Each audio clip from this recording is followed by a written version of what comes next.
Okay, ladies and gentlemen, we're going to get started. We're a few minutes late.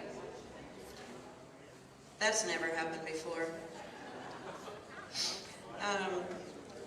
I'd like to welcome you here from the Tea Party Patriots of Eastland County and the Republican Party of Eastland County. This is the Congressional District 11 Candidate Forum. I want to thank Myrtle Wilkes Community Center for allowing us to use the building, and Pastor Phil Green for allowing us to use his church. We're very thankful. And I just wanted to thank all the candidates for putting yourself and your families out there so that we could have a choice on who to vote for.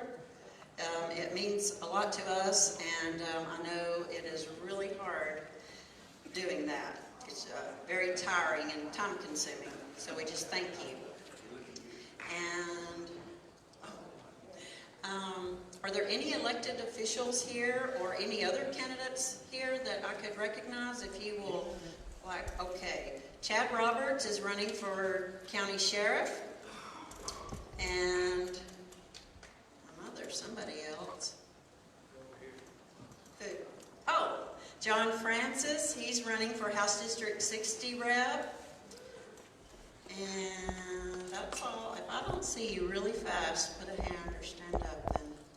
Oh, Jay Druzado. Oh, man. Druzado? All right. He is running for Constable, Precinct 2. All right. Thank y'all for being here. And now I want you all please to silence your phones.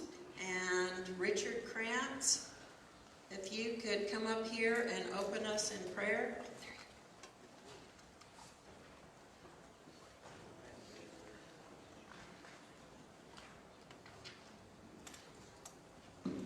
Let's go to the Lord in prayer. Father God, we are gathered here tonight out of obedience to you. For it is you that gave us charge to select those who will represent us. We pray, Lord, that in the matter of civics, that our disagreements never cause anger and never cause us to betray you. In the matter of our moral and spiritual being, Lord, may we never vary from the path that you have set before us in your word. We thank you, Lord, for each person here tonight that seeks a position of your people's servant. And Lord, for each one here tonight that is charged with the electing of those, let us seek your discernment so that we know the truth. Lord, we ask your forgiveness for being so lax in these charges in the past. And we ask, Lord, for your guidance going forth. We submit to you and pray that we are honor and glorify you in all that we do. Lord, we pray a blessing over all of those that serve you in preparing this gathering, to all those that seek your servant's job, and to all that are charged to select that servant. In Jesus' name we pray. Amen.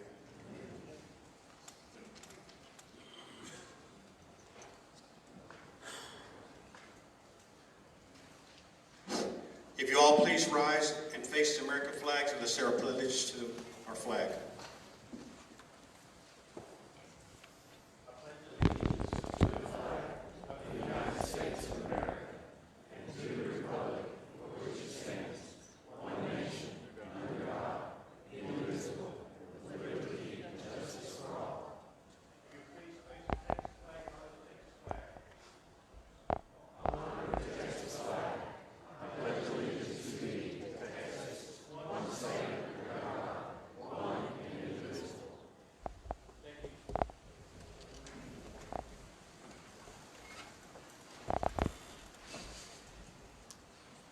Thank you, Reuben. And I want to thank Richard for the prayer. Also, I forgot to say that Richard Krantz is our president of the Tea Party.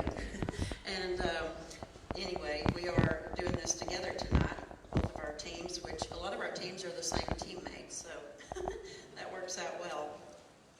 And I also wanted to announce announce that Microplex News and Eastland County Today and Empower Texans are all live streaming tonight. And I wanted to say quickly also that I'm surprised at our crowd. We've been having way better crowds, so I just thank each of you that are here, and hopefully everybody's tuning in the warm comforts of their home, and because it's important. And now, Richard, you can come and introduce your candidate. I guess maybe most of y'all know, but we read the bios and the candidates come up, we get them all up here, then we start their questions. They each have 2 minutes, and then they have 1 minute for closing at the end. Jamie Berryhill. Jamie Berryhill has been a business owner and servant to his community in the Permian Basin for 46 years. The work he has done in real estate, business, and ministry is guided by principles of both biblical and constitutional truth, and has brought about hope and life to businesses, families, communities, and individual lives. Jamie has a business degree at the University of Texas at Austin. He then began his career as a business owner, real estate developer, and crisis business consultant, specializing in negotiating and reconciliation. In the early 80s oil bust, Jamie took the lead in a major economic diversification effort called the Midland-Odessa Health and Retirement Endeavor. That's MOHRE, which resulted in several $100 million of investment in retirement community developments and annual revenue. In 1997, Jamie answered to God's calling to convert a property into a faith-based residential program for women and mothers wrapped up in drugs and alcohol or abusive relationships. The property became Mission Messiah, a new creation, and has given hope and a second chance to hundreds of women. 5 years ago, Jamie launched Mission Messiah Television in the local markets, the Permian Basin and San Angelo. Within a year of beginning, Mission Messiah Television joined with the Israel TV network, TV, and was soon streaming on multiple platforms in all 195 nations, sharing encouraging television to enhance your life. Jamie has been married to his wife, Renda, for 42 years and have 6 grown children and 18 grandchildren. Jamie is now stepping out in faith again to run for Congress because the freedom and Christian principles upon which our nation was founded are under assault. Jamie has a mission to restore those freedoms and principles we were given through the Constitution. They are non-negotiable and part of what makes this nation great.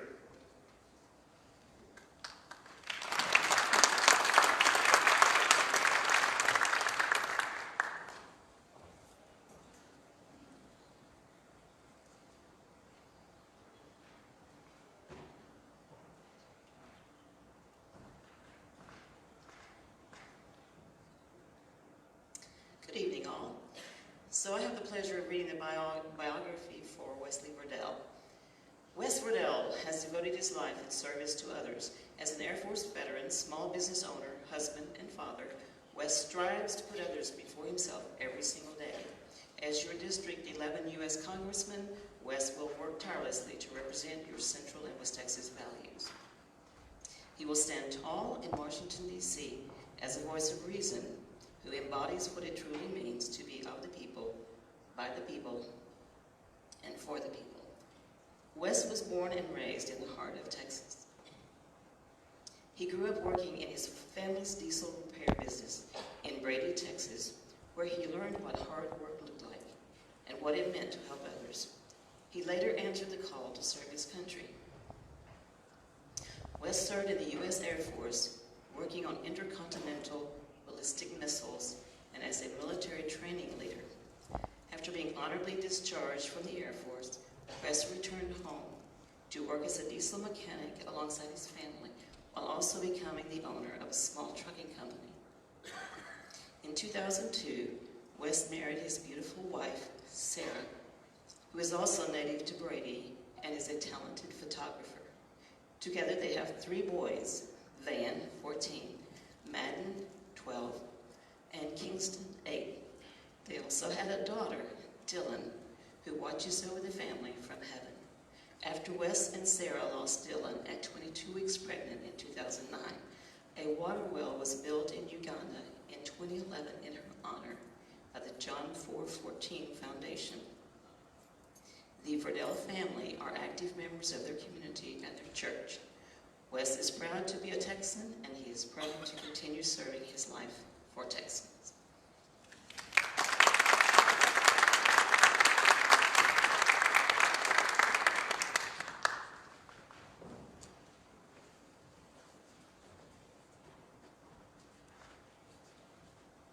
So I won't go through the whole process, but now we have Gene Barber. He is also a candidate. We have no bio for him. He is going to speak for 1 minute, and he will be watching for the timer.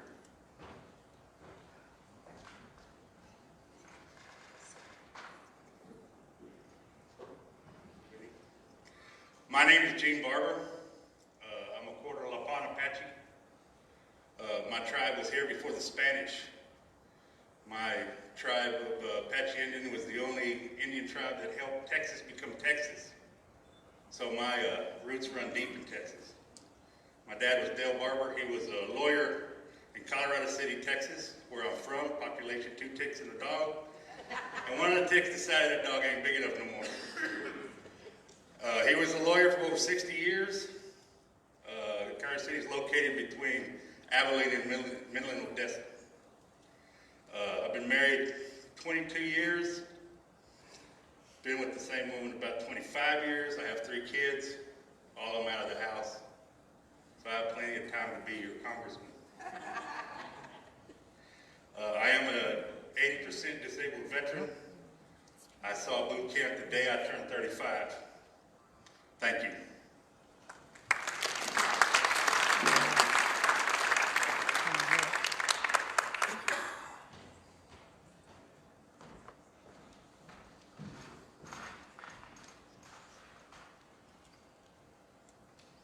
I'm reading for August Fluger. He was a lieutenant colonel, and he is a 20-year veteran of the U.S. Air Force and a decorated combat pilot with over 300 hours of direct action against radical jihadists in the Islamic State in Iraq and Syria, ISIS. Until launching his campaign in September, August served as a member of President Donald J. Trump's National Security Council staff, where he was entrusted with our nation's highest security clearance and charged with advising President Trump on a host of foreign and domestic threats to our nation's security. As a 7th-generation Texan, August learned the value of a hard day's work on his family's ranches in Kimball and Concho counties. August describes himself as a conservative Republican, a proud husband and father, and a devoted follower of Jesus Christ. He met his wife, Camille, in October of 2000. They have 3 young daughters, Vivian, Caroline, and Juliana. In his free time, August enjoys coaching his daughter's youth soccer teams and leading Bible study groups for military service members, something he's done at every base he's been stationed.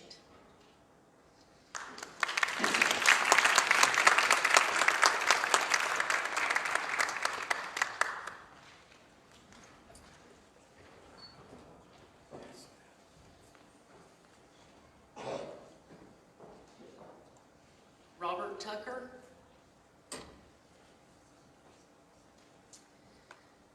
Robert is a loving husband for almost 28 years, a father of 4 biological and 1 son-in-law, and a grandfather of 1 beautiful girl. He is a Christian and a former pastor of a small-town church for 2 years. He believes we are given certain rights from God that no man or government should be able to override. Those are life, liberty, and the pursuit of happiness.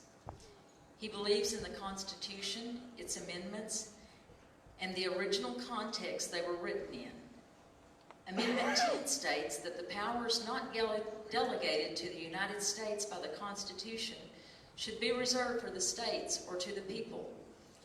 He believes this should be strictly enforced. He is a former business owner of 2 businesses, insurance and aircraft on-ground repair. He is a retired aircraft mechanic. Through several contracting aircraft repair companies and the Department of Defense, he has managed multi-million-dollar repairs on many different aircraft. He is a retired paramedic. He had his basic peace officer certification for law enforcement officers, has had firefighting and hazmat training. He supports our first responders. He believes in defending our great country, America, from her attackers, foreign and domestic. He believes in those powers should help the people rather than hinder them in life, business, and the pursuit of happiness. He believes there should be a balanced budget amendment. He believes in order to keep affordable food on the tables for our families, Texas farmers and ranchers should be protected from the regulatory overreach of the federal government. He is a big proponent of education. Texas should fund and protect its education system while reducing federal involvement in the school and decreasing the property tax. He is a military veteran of the Air Force and a former worker with the Department of Defense. He will fight for our country. He will fight for your family.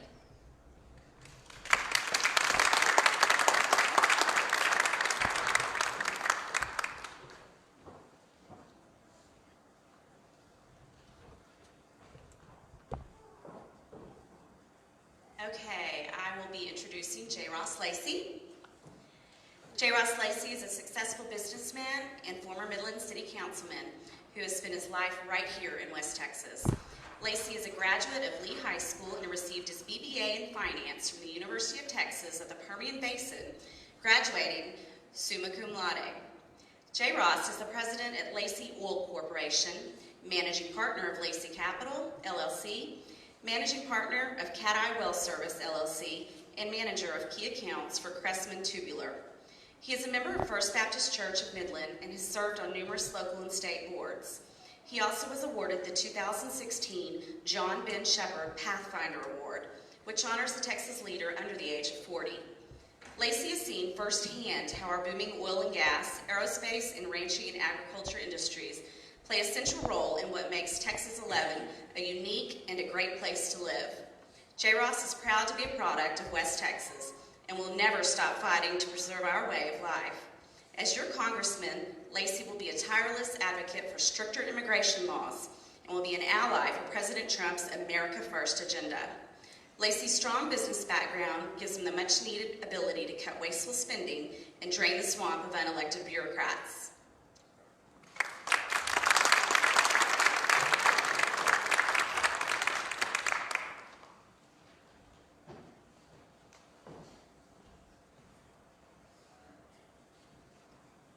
This is for Ned Luscombe. Ned was essentially born fighting to survive. He is no stranger to hard work and does what is necessary to get the job done. Ned started swinging an 8-pound sledgehammer in northeastern Kansas to split wood. At 12 years old, his father was unable to continue working due to arthritis. His family had to survive off their land, which had a small garden and some chickens. He was able to help put food on the table by catching fish at a local pond, but eventually it just wasn't enough. When church got involved and had to bring food in the back of a pickup, Ned felt compelled to do more for his family. He worked 60 hours a week during his senior year of high school and 80 hours a week the following summer.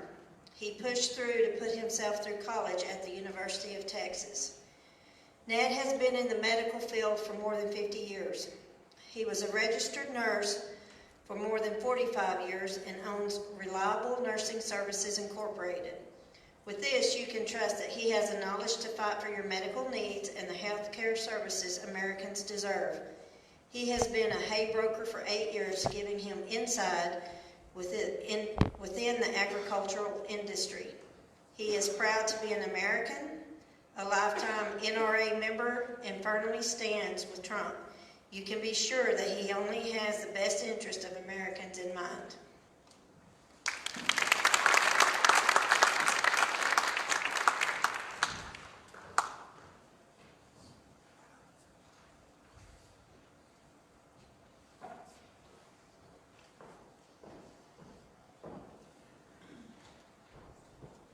introducing Casey Gray. Born in Odessa, Texas, raised on a cattle ranch in Bangs, Texas. Worked 4 jobs at age 15 with a provisional license at Stevens Texaco in Bangs, Texas and Bosque Concrete Construction, and hay hauling and barbed wire fence repair, and played all sports in high school. Joined the Navy at 17 years old. He is married with 5 kids and a Christian. Worked in naval special warfare, transitioned to the CIA as a paramilitary officer, joined the Texas Army National Guard's 19th Special Forces Group. After 18 combat deployments, in 2011 he was deployed and involved in a catastrophic helicopter crash and died. After 30 minutes he was resuscitated and requiring 24 reconstructive surgeries. Casey decided that after the loss of 2 teammates from the Navy CIA that died in Benghazi, that he would no longer complain, but would offer a solution. That solution is the product of him interviewing to be the next congressman of the 11th Congressional District. Casey is the only retired military member running, the only veteran that has actually deployed to Iraq or any other combat zone, the only firearms instructor, and the only medical marijuana advocate running. Endorsed by Christian evangelist and pro-life public figure Nick Vujicic. I probably didn't say that right, sorry. Of Life Without Limbs, Rooster McConaughey, Butch Gilliam, Ronald Raines, Tuff Hedeman, Salient Arms International, and Frank DeSoma of Patriot Ordnance Factory.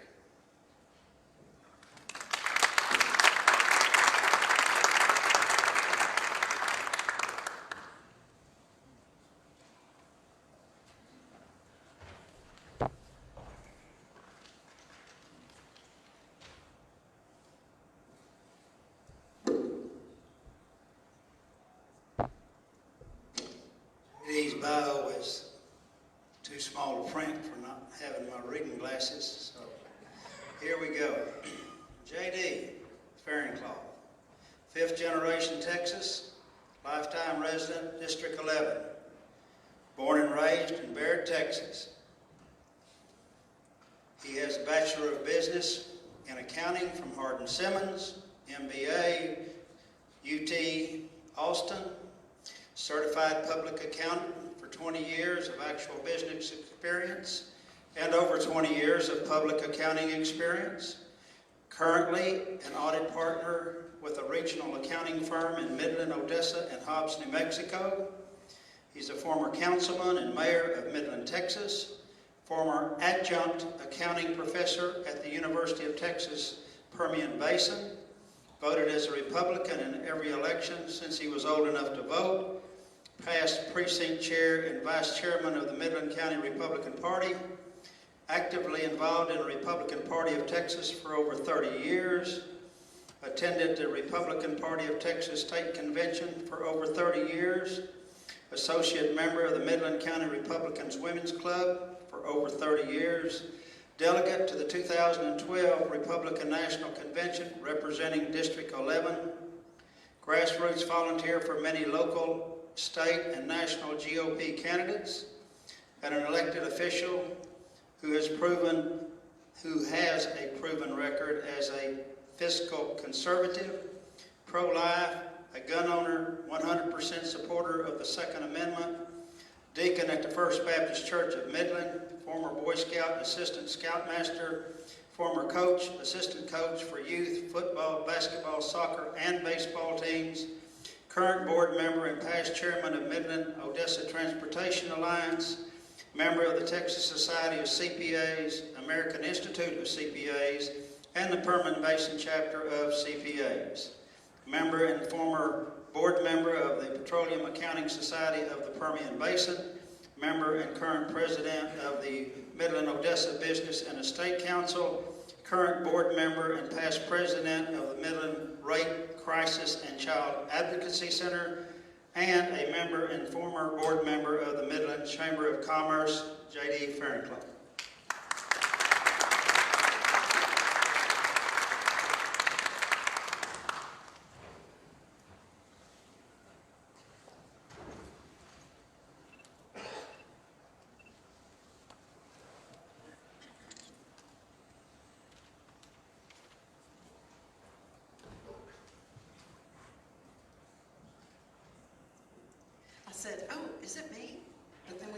know what it was. With that being all said, we are going to begin with our questions now, and our moderator is Jim Moylan Jr., and our timekeeper is Brian Perry. And thank you. Here we go. Thank you, Mrs. Hayes. I wanted everyone to know tonight's questions were gathered from all of the Republicans around the county. They submitted them via text, via email, even had to transcribe a couple off voicemail so they could get them in. A committee was assembled, we have 7 questions. You can see how many candidates we have tonight.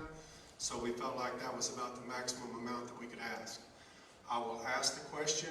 You're seated in the order that the first round will be answered, and then next round, number 2 will start, and so on down the line. Because there is 9, only 7 questions and 1 closing. The closing 1 minute, you will have 1 minute on that. I'm sorry, Mr. Faircloth, you will never be first, but the math just didn't work out for you tonight. So anyway, with that, and if down the line someone needs the question repeated, please ask, but I'm going to assume you heard the question, so I'm going to simply say your name next when it's your turn. We have asked the candidates to limit it to 2 minutes on the responses. That way, with time restraints and all, we can get out of here at a decent time. But with that, gentlemen, thank you all. Appreciate you being here. Appreciate you putting yourself out there to serve. Mr. Verdell, the first question goes to you. Yes, sir. What actions are you considering to permanently ensure taxpayer funding will not be utilized to fund abortions and the agencies that promote such activities? And we would like for you to elaborate in your answers. Yes, sir, I can do that. Is that too loud? No? Good, okay. So we've had a bill that's been sent to the Congress multiple times called Sanctity of Life. The legislation has the ability to stop the Supreme Court and stop the Roe v. Wade argument. I consider myself an abolitionist, which means I am against abortion in all cases. The problem we have with the Sanctity for Life bill is actually it's not the bill. It's that Republicans don't act like Republicans and they don't want to be held accountable by voting on it. So when that bill gets to committee, they always stop it in committee. They don't allow it to go to the floor to actually be voted on. We have to actually put real Republicans in Congress, and that's the only way that that bill is going to make it to the floor to actually be voted on. What that Sanctity for Life is it says that the Supreme Court does not have, because Congress gets to write this legislation to control what the Supreme Court is able to rule on and all the judicial system. They do not have the right, you can write in the bill, they do not have the right to make any ruling in regard to abortion, and through that process you can actually kill the Roe v. Wade part of it. We also, I think that the only way to actually get it through a constitutionally sound law is to do an amendment through the Convention of the States, and that way we can have an amendment in there that actually goes against and says abortion is murder and is not allowed to happen. Thank you.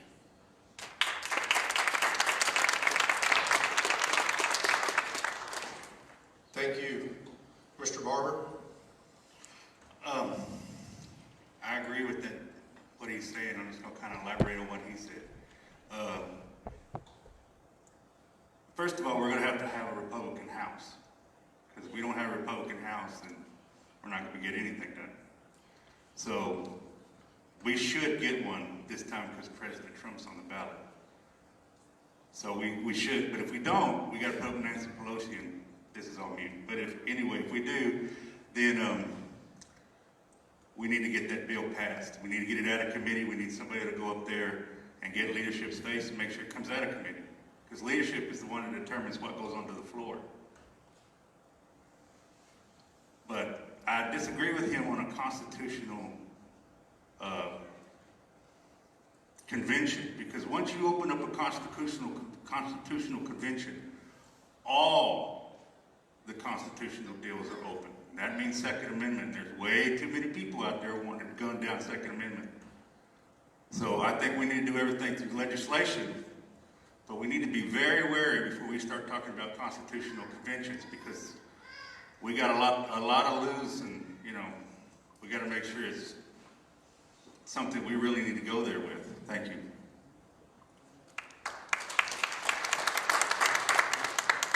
Thank you, Mr. Barber. Mr. Pfluger? First off, good evening. My name is August Pfluger, and it's fantastic to be back in Eastland County. I appreciate everybody coming out tonight. This is an important time. It's a really important election, and we're We're just a few days away from Tuesday, early voting, and I appreciate this question because there is no more important issue than that of life. And just a week ago, how proud are we of our president for being the first president to attend the March for Life, to stand up and be a voice.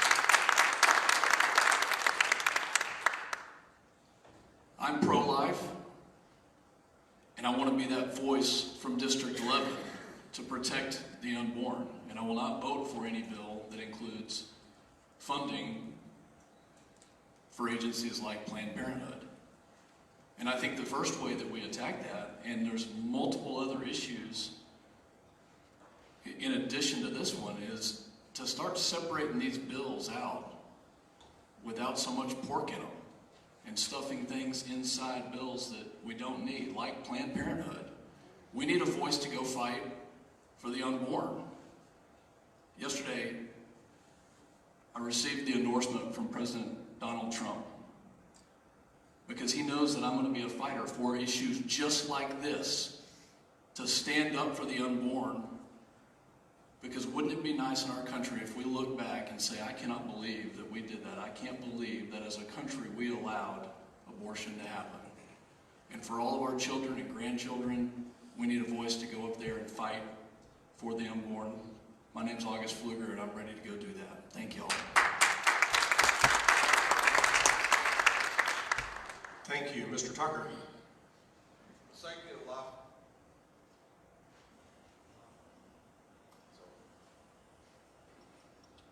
Can you hear me? Okay. The Sanctity of Life bill is one way to do it.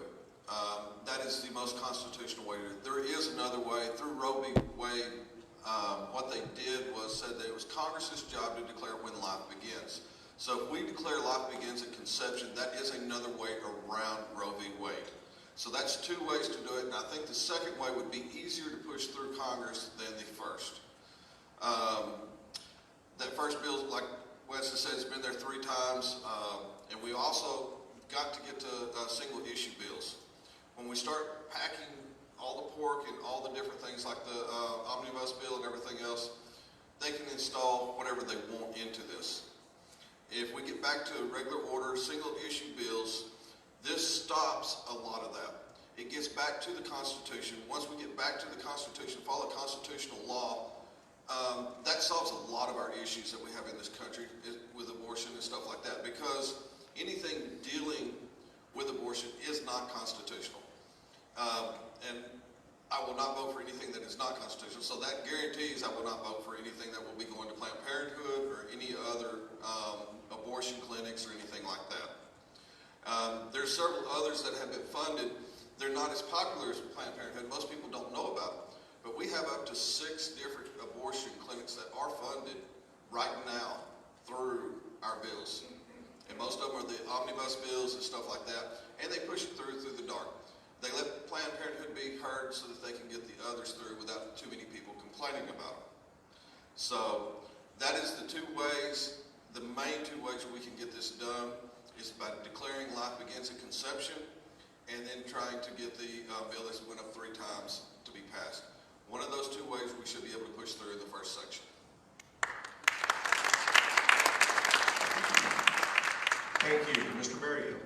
For the last 23 years, I have been working with women that there's a very common thread that runs through them that put them in the throes of drug addiction, alcoholism, and things of that nature. And very often, that common thread are the abortions that they underwent.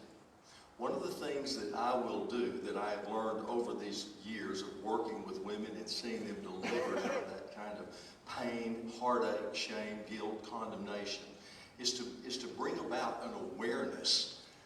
When we talk about a woman's right, and we do that at absolving the right of an unborn child, then what we're doing is we're being deceived, because honestly we're sacrificing 2 lives at that point in time.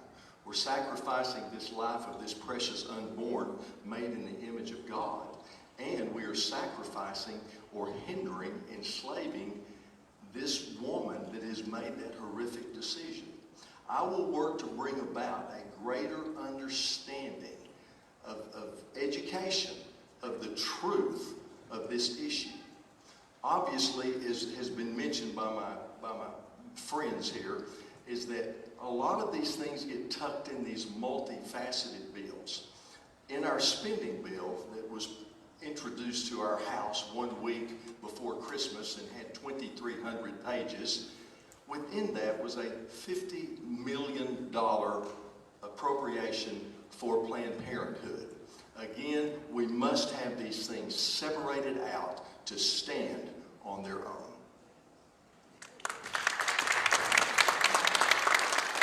Well, good evening. Thank y'all for coming out. My name is J. Ross Lacey. It's a pleasure to come see you here in Eastland, Texas. We've been here quite a bit. I've been unapologetic in my pro-life stance. I believe every child is a gift from God, no exceptions. I think the #1 tragedy in this country is the 63+ million babies that have been killed since 1973. And we can talk about all the issues of what Congress can do, and Jamie and everybody's made some really good points. That's the problem with having so many candidates, is you keep hearing the same thing over and over. But the #1 backstop that we can have in our country is the Supreme Court. And currently under President Trump, we have a conservative leading Supreme Court 5-4. With another 4 years of President Trump, Ginsburg can possibly not outlive that. And then we can make it 6-3. And then that has a lasting legacy of 30 to 40 years of preserving the conservative values that we hold in this country and keeping America where we want to keep it. Because we know what the Democrats use the court system for. They legislate from the bench, not from the House floor, because the House Democrats have issued more subpoenas than bills passed since they took over. But they use the bench to legislate.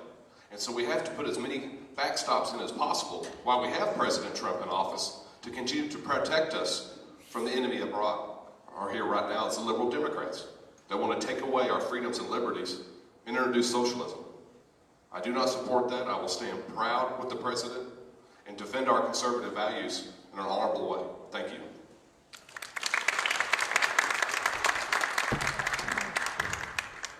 My name is Ned Luscombe, and most of these guys have already stolen everything I was going to say. I am pro-life. I have marched in front of Planned Parenthood clinics from time to time.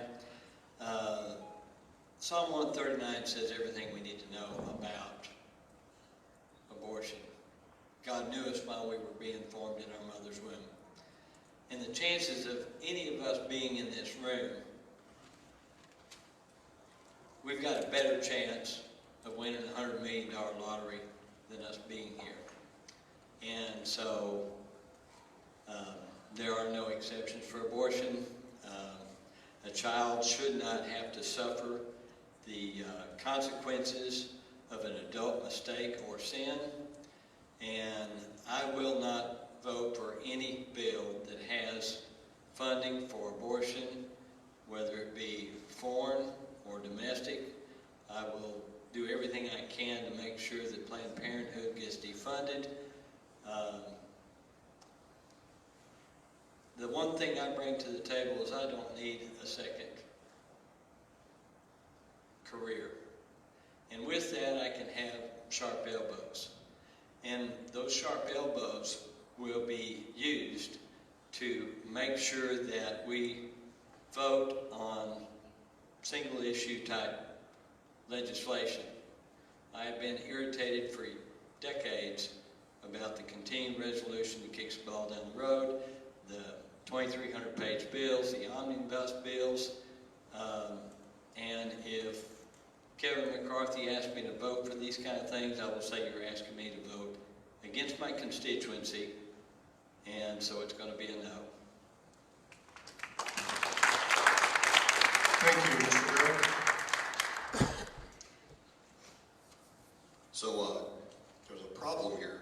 You asked us to explain these things in detail, which no one has done, and they've been very politically correct and beat around the bush and give you generic answers. So what we need to understand here is the first thing, no, not one of us is going to go change anything individually in Congress. We're going to go up there and have to team up with people to attack these. But More importantly, we're running as conservatives. We should be up here explaining to you how we're going to defund and deregulate things, because when you talk about passing new bills, what people fail to realize, well, I'm going to do this, I'm going to do that. Well, what you're saying is, I'm going to create new regulations and spend more of your money to try to attack this problem. We don't have a lot of money to go blow in these unrealistic ideas of, oh, I'm going to do this, I'm going to do that. We should be talking about deregulation and defunding of organizations and taking it away. So how do we do that? And that's the House Appropriations Committee. We start looking at how do we take money, how do we stop using that money? And one of the biggest atrocities that we have in this country are more babies are killed every year than are born. I'm the only candidate up here that is actually putting my money where my mouth is. I have the most children because, how many do you have? I got 5. Oh, hey, hold on. So we got to break this down now. We got to go into age. I'm like half his age, so I got time to catch up. So, close to the most. So, nonetheless, with that, God said, go forth and multiply. I'm doing so. I believe in life. I believe in children. I believe we need to fight it. But the most important thing here to answer your question is we need to go in there and we need to team up with the right people who are pro-life. We need to get those guys to team up. How do we defund and pull this money away before it goes in? And the single bill issue, we've got to stop letting this slide in like the omnibus bills slid in $50 million for Planned Parenthood. That's unacceptable. And there were a lot of Republicans that you believe are Republicans that voted on that. They're trans Republican. They believe that they are and identify as Republicans, but they're voting as Democrats. So let's pay attention to that. Thank you. My name is J.D. Faircloth, and I will do my best not to repeat everything that's has been said up here, because I totally agree. I am pro-life. I believe that life does begin at conception. And also, I will not vote for any bill or any budget item that includes funding for Planned Parenthood or any other abortion-providing agency without exception. I think Americans expect Congress to do something. And right now there's a great amount of hostility. And so to basically get things done, you have to compromise. But there are certain basic issues, like funding of abortion, like the Second Amendment, like a lot of our personal rights, that is not subject to negotiation. And I will not vote for anything that takes away your rights. But I believe, just like Casey said, that we have passed budget items that have tens of thousands of items in there, and we basically voted those by consent. And with respect to my candidates, I will tell you that to vote on single item issues in Washington is never going to happen. That is just, there are too many items, and basically by consent, that's the way they get bills passed. Unfortunately, there are hundreds and thousands of items in these bills. And as a congressman, you have to decide whether or not there is more bad in the bill or good. And so you have to make a conscientious decision of whether or not you're going to vote on these multitude of bills. I wish we could have single item bills, but that's not the way Washington works. And so that's what makes it so difficult for a congressman, is that these bills are so difficult. The budget has millions of items in there for funding in a $4.8 trillion budget. And so you can't possibly vote on every one of those individually, although you probably wish you could. Thank you. The second question will start with Mr. Barber.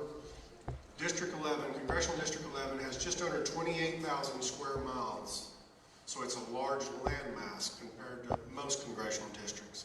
Past history has shown that rural areas such as Eastland County rarely see our congressional representatives except during the election cycle. How do you, each one, plan on staying in touch with the voters in this area and other small areas like Eastland?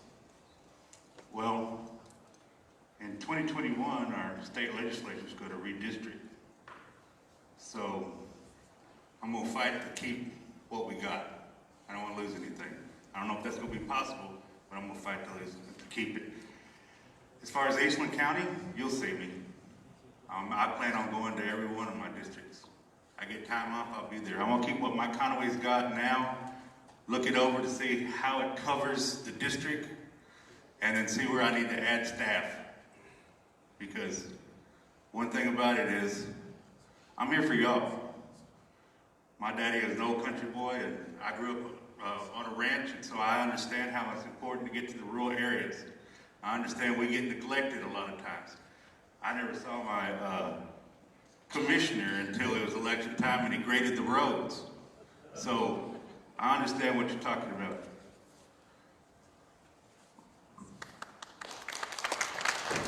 Thank you, Mr. Clerk. My name's August Pfluger again, and I love this question because I grew up for the first few years of my life in Concho County. There's only a couple thousand people that live in Concho County. But yet they deserve representation, just like the folks right here in Eastland County. I had breakfast in this building last week. Had coffee at Slowpokes Cafe on Main Street here in Cisco just before that. And I've been here 4 times, been to every single one of the 29 counties. This is an exceptional district. And we are doing some amazing things. And President Trump spoke at the Farm Bureau meeting a couple of weeks ago. He is standing up for rural America. He is standing up for our rural values, our Christian faith, what our farmers and ranchers are doing. When you look at the trade deals that our president has gotten done in the last couple of weeks, the deal with Mexico and Canada, Eastland County is producing beef and raising livestock and crops, and the rest of the district is doing the same thing. And that's an instrument of power. Rural America only has there is only 2% of our country that knows how to farm and ranch. That is rural America. But 100% of us eat. So you better believe that I'm going to be representing every single district, every single county in this district by continuing to travel to the counties, talk to folks in every single place, and be accessible with technology. Having the district offices that we have, most districts only have 1 office. This one has 6. They're in good locations. We will continue to utilize those. Continue to represent by hearing what's important to you, because a representative's job is to listen and to take that feedback and go represent Washington so we can continue to drain the swamp and represent rural America. Thank y'all very much. Thank you, Mr. Tucker. Unfortunately, this county is one of the ones that are left out quite often. Comanche County, Erath County, now Hood, Brownwood, San Angelo, Midland, Odessa, they get to see our representatives quite often. We've got to make sure that we hit all these communities and even the smaller towns, which is going to take a lot of work. It's going to take a lot of footwork. And, you know, you have to run through all of the counties once every 3 to 4 months to make sure that you understand what's going on in the district. Not just the big cities, but the small cities also. Instead of having 10 meet and greets at a large town, take 9 of them and spread them out through the smaller communities. While we do that, we have telephone forums, you have Facebook forums. Then I think every representative, which some of you already heard this, needs to have a Facebook page, or actually a website off of the government that states what the bill is, how you're going to vote on it, how it will affect your district. Have comments that you answer to each individual throughout the whole district. That way, the ones that you don't get in the previous, you can get on that. Anybody that can go online can go to that .gov website and find your page and find out what you're voting on that week. If they have a problem with what you're doing, or if they have a question about it, they put it on there, and then you go and answer that. So while you're up there, you still have communications back here with people from all over the district, not just one part of the district or where you're from, or, you know, way out there in Midland and we never see them, or whatever else. You'll have actual representation from all over the district. Thank you, Mr. Berryhill. Yes, and ran out of time on that last question. I'm also humbled and honored to have received the Texas Right to Life endorsement, which is the oldest, strongest group believing in life at conception. concerning this question and staying in contact with our district. One thing that I'm blessed with, about a year and a half ago, my wife and I bought a place over at Possum Kingdom. So we actually live in both halves of the district. And so it kind of puts us close. And I honestly try to split a week, 3 and 4, one way or the other. So we won't ever be very far when we are actually in the district. Again, we are living in the age of technology. And one of the things that I would certainly propose to do is connect with as many, the issues here always are who will connect and who won't connect. But we would make a concerted effort to connect with as many people through the mediums that exist today as we possibly can. And one of my reasons for that, again, a lesson that I have learned over time, is accountability. And that's one of the beautiful things of structuring something that will absolutely ensure that you know what I am doing in Washington, and I know what your needs are in the district. So we will work together to effectuate a plan that will accomplish both of those ends. Thank you. Mr. Lacy. When I started this campaign, we'd already pledged that we would visit each county a minimum twice a year if elected. We will continue to do that and try to visit even more. Congress is only in session average of 156 days a year. That means there's over 200 days a year where they can be out engaging the constituents. But whenever they do engage the constituents, you need to have someone that you can hold accountable that's not going to go be a yes man for the Washington establishment and for the leadership. I'm proud to have the endorsement of Congressman Louis Gilmer, an individual that votes the way his district wants him to vote. Because you, as a congressman, you are representing your opinions, your vote, and what you want for District 11. District 11 is the second most conservative district in the United States of America, and we need to have a congressman that will represent that values, that will go to Washington, D.C., and tell Kevin McCarthy and tell the leadership, I don't care what you say, my constituents don't want me to vote that way. Not everyone up here is going to be able to tell you that. And you need to make sure you do some good research when you go to the ballot box on who you're supporting and who they are supported by. Because you want individuals that share your values, share your conservative values. And I'm that individual. I've got my family farm up in Lorenzo, Texas that we've had for 100 years. We raise cotton and alfalfa. Got my family ranch down in Gonzales County where we raise Akaushi cattle. I love rural Texas. And why wouldn't you want to come this far east? There's trees and water out here. It looks a lot better than the desert of West Texas, I can promise you that. But if I'm elected your U.S. Congressman, I will be 100% accessible to you through technology and being out in the district and asking what you want me to support and what you don't want me to support. Thank you. Thank you, Mr. Luscombe. Yes, I've already started trying to get to know folks in this district. I knocked on doors in Cisco and Ranger today with an attempt to get to know the folks in the district. I've done this not in every county yet, but I'm still working on it.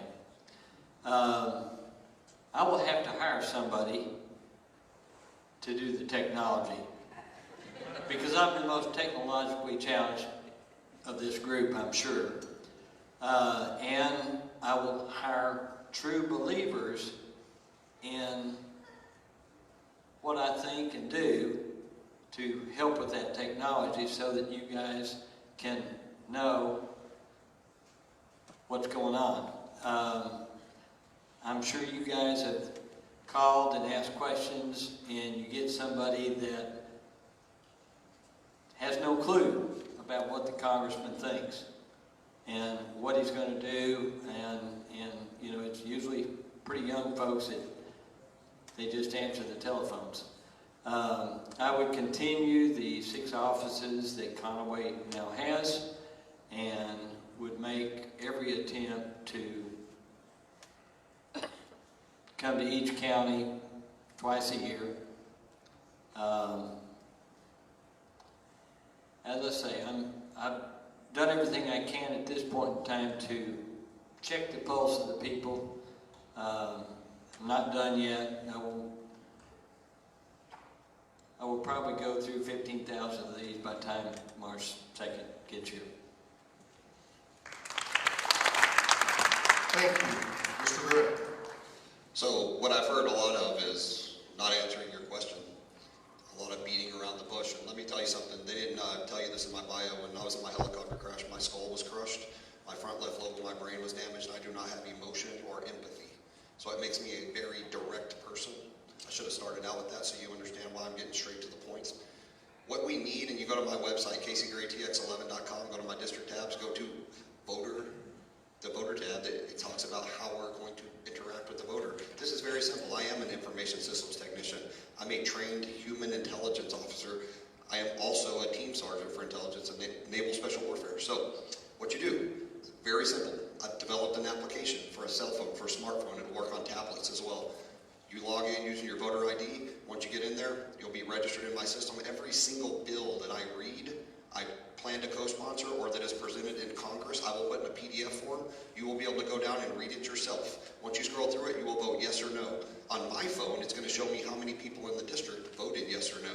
And that will give me, as a constitutional representative, this is not a democracy. And unlike what someone up here said, we don't go there to vote on our behalf. We go up there to vote on what the pulse of the district is and what the district wants. You can only do that if you poll the district. And districts used to be 30,000 people per congressman. Now they're about 708,000. So that application through technology will work. You let me know what you want on the application. It's going to show me, look, 70% of the district wants you to vote for this bill.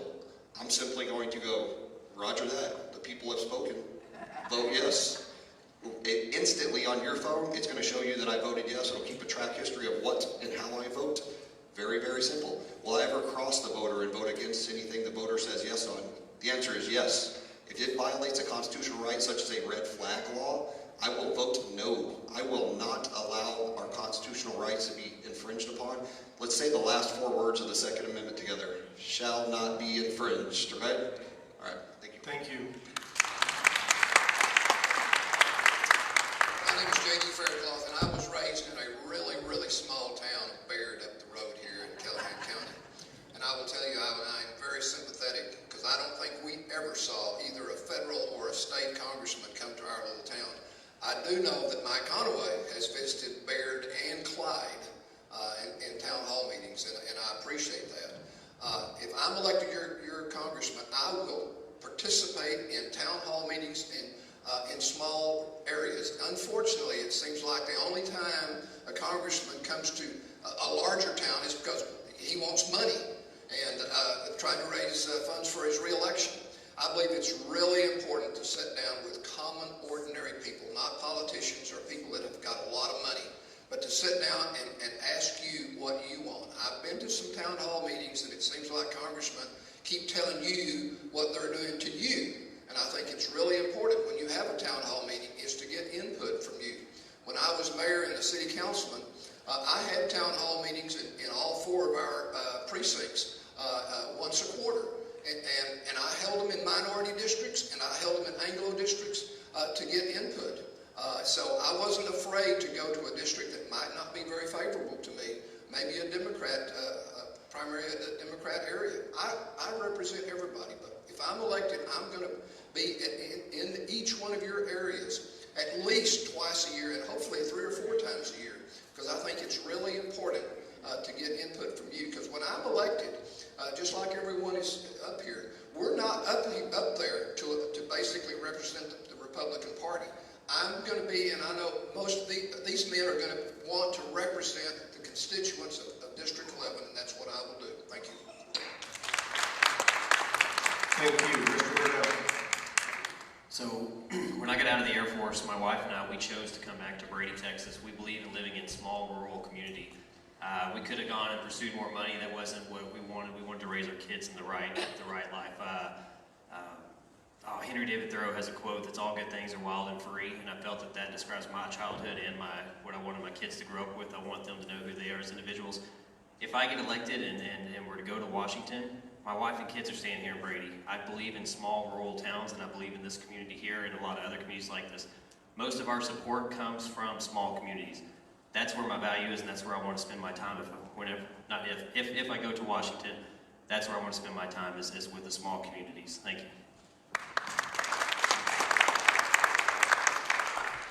Thank you. Mr. Pfluger, you will start this round. This question is, if elected, how long do you plan to stay in Washington as an elected official? And furthermore, do you favor congressional term limits? Yes, I favor term limits. How many people in this room think that politics should be a career? That is shocking. Not a single hand. You know, I've served 2 decades in the Air Force. I went to the Air Force Academy because I was inspired by my grandfather who served in World War II. And hearing his stories of service inspired me to do the same thing. This is a service. It's a service to the 750,000 plus constituents in District 11. It is a service that it should not take 20 years, 30 years like you see some of these folks up there doing. Get in and get the job done, and then get out. And I think what President Trump is doing is he is serving. He is a voice. He's not a politician. He's a leader. He's making a difference every single day. And that's what he saw in me when he endorsed me yesterday, is that he sees somebody who's a leader that's going to go fight for this district.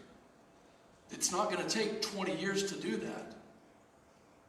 And so I'm asking each and every one of you for your support and your vote to be your voice, to serve you, and not make it a career.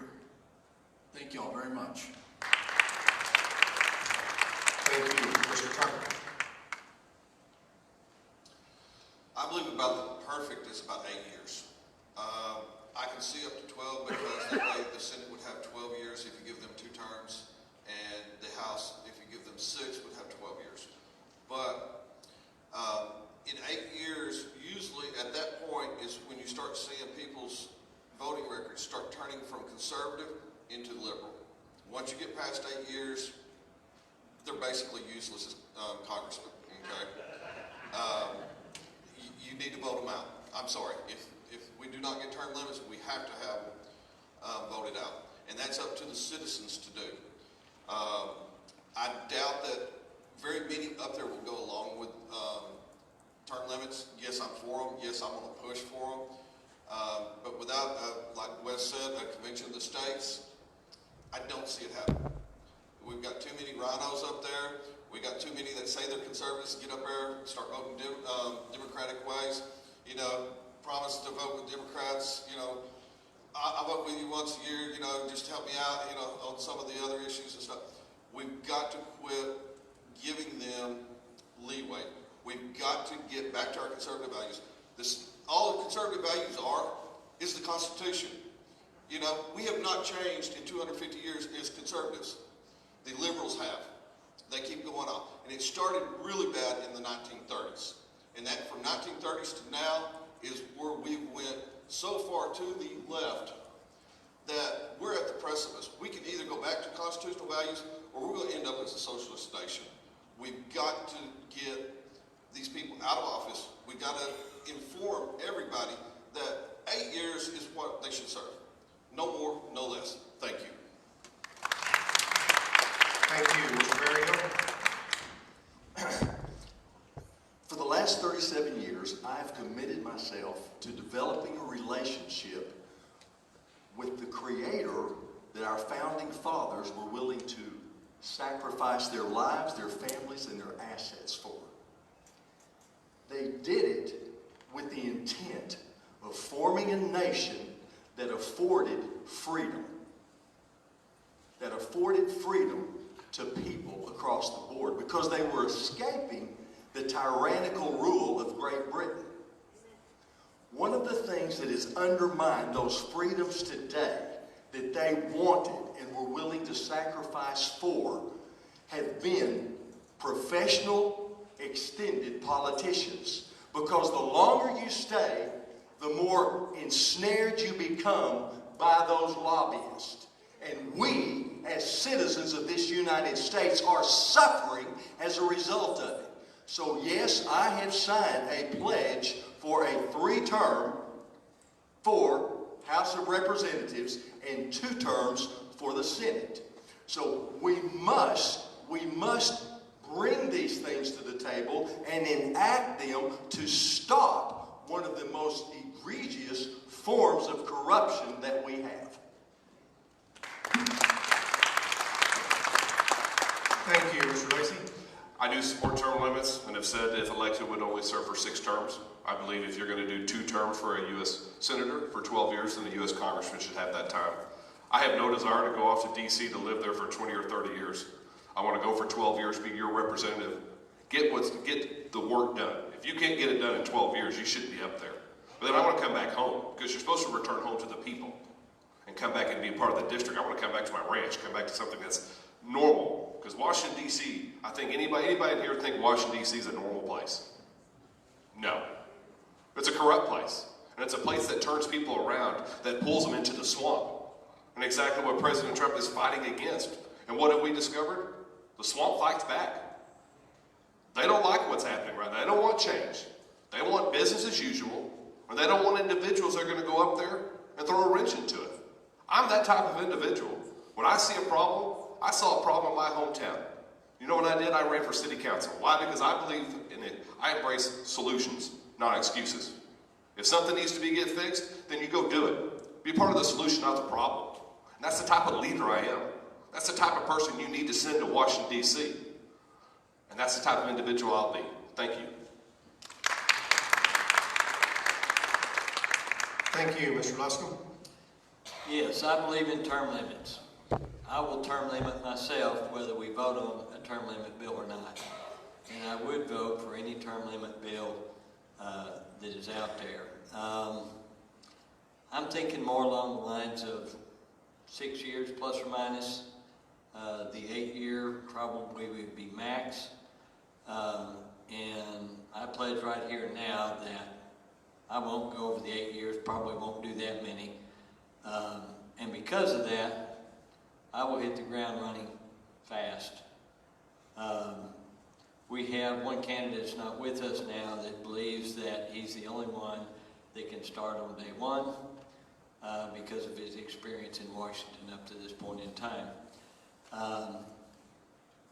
There's a bartender in New York City that became very effective on day one, so I believe with my age and experience that and the fact that I won't be up there as a career, I will gather around me people who and will encourage other folks to do the term limit deal. Probably the only way that we'll ever get term limits, aside from the Convention of States, would be if the folks who are already up there vote for a term limit bill that would start with the new folks coming up there, and over time, everybody would be on term limits as folks died or were voted out of office. Thank you, Mr. Gray. So I'm a little different here with my belief about this. I've already promised several times that I believe congressmen should serve 2 terms in 4 years, and you can't get up by that 7-year mark because someone, interestingly enough, brought up lobbies. I have not accepted $1 in lobby money, 0. There's 2 candidates here that have accepted Democrat lobby money, from Michael Bloomberg, who's running against President Trump, and also from Jeff Bezos, the founder of Amazon, who's also a staunch Democrat. So look into who that is, because it surprised you. But the problem is, you don't need to get caught up with lobby groups if you never associate with them, which I don't. I haven't done. I won't do. I think that I've explained this many times. We need to have the people of the district come up and request a letter of intent or a memorandum of understanding, just like in a business. I will sign that. You bring it to me, I will sign it for term limits. So I'll put my money where my mouth is. And I would challenge something else of all these candidates, something that I will do different. I will work for free as your congressman. I will give my salary back to the district and do that for free. There's one other person that's doing that right now. Can anyone tell me who it is? Donald J. Trump.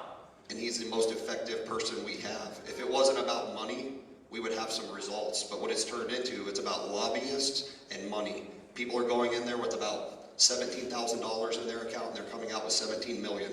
There's a problem there because they're not serving you. If you want to see more evidence of this, go to my website. I posted a video about Nancy Pelosi specifically. She got lobbied by Visa. They sold her IPO into Visa. She bought it. 4 days later, a bill that was going to destroy Visa was dropped in the Senate. You think that that's a coincidence? Because she was asked about it, and she didn't want to talk about it. She put her hand over the mic and goes, "What are you even asking me? I don't know what you're talking about. Look at the video." So we need to start limiting congressmen. And I promise to those limits. As a matter of fact, I'll work for free for this district. Thank you. Thank you, Mr. Fairclough. Well, I certainly believe in term limits, and I would support a constitutional amendment for term limits. But I don't think we're going to see that in our lifetime, because that is not going to originate in Congress, because Congress is not about to start term limits for their own careers. That can possibly start with the states. You have my pledge that I believe the only way to solve this is for each congressman to basically term limit himself. I will not serve more than 12 years. You have my pledge on that. The other part of that question about living in Washington, I know Mike Conaway, he and I go to church together, and almost every Sunday he's in church because he wants to get out of Washington, because he does not want to be basically indoctrinated in that sinful area and be corrupted by politicians and other lobbyists. So I will be back in the district every weekend if possible, if I'm not on an assignment or something. I think you have to get out of Washington and get back to the real people and not be subjected to all these political parties and lobby parties and be corrupted by the system. That's the way Washington works, and you've got to get out of that system and get back with the real people. And you have my pledge that I will do that if I'm elected. Thank you, Mr. Burdell. I do support term limits. I think a convention of the states is the proper way to do that. Congress is not going to put those limits on themselves. One of the things I want to talk about is endorsements real quick, since that's been brought up. If you look at Trump's endorsement rate, it's 45% of the people he endorsed did not get elected. So keep that in mind. And then look at the candidates that he did endorse. A lot of them are moderates. They're not conservative Republicans. So I ask you to keep that minded too. He just endorsed Kate Granger. Does everybody in here know Kate Granger? One of the worst ones, right? So you have to try to ask yourself, what is the metric for how somebody gets endorsed? And this is not an attack on August. This is an attack on how is somebody getting an endorsement. That's what I want to know. As far as the term limits, back to that, I absolutely believe in the term limits. Thank you. Thank you. Mr. Barber. Well, since he brought up endorsements and everybody's going down the line telling everybody who's endorsed, that's only because they ain't met me yet. But term limits. I believe that Senator Ted Cruz has already proposed a constitutional amendment for term limits.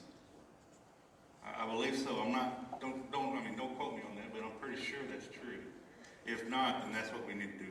I believe 12 years, mainly because that's how the math works out. We'd have to jimmy the presidency, but I wouldn't mind Donald Trump serving another term after he gets done, and I'm sure everybody else out here would. That way you could do the president 3 terms, senator 2 terms, and then us 12 years. And that's the way I feel about it. Thank you. Mr. Tucker, you will take this next question first. And there are just 2 minutes on this one, gentlemen. Before he starts, can we... I just want to throw it. Barber is correct. Ted Cruz did push up the bill twice in 2 separate houses of Congress for those terms. Okay, thank you. What are your positions on public education, vouchers, and unfunded mandates? First off, it goes against the 10th Amendment for the United States to have anything to do with education. We've got to abolish completely that department.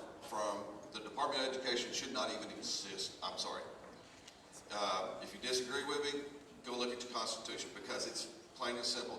The federal government was given limited role. After that, it belongs to the states and to the people. And the closer we get it to the people, the better our schools will be.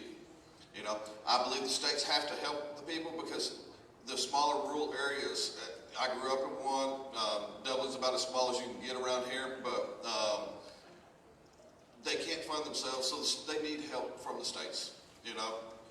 And if we get rid of taking all them taxes for 456 regulatory agencies to the federal government, push a lot of that back to the states, let them get their own taxes, we can get funded better for the schools, and the individual teachers, the individual school boards know more of what is needed for that school than what Washington does.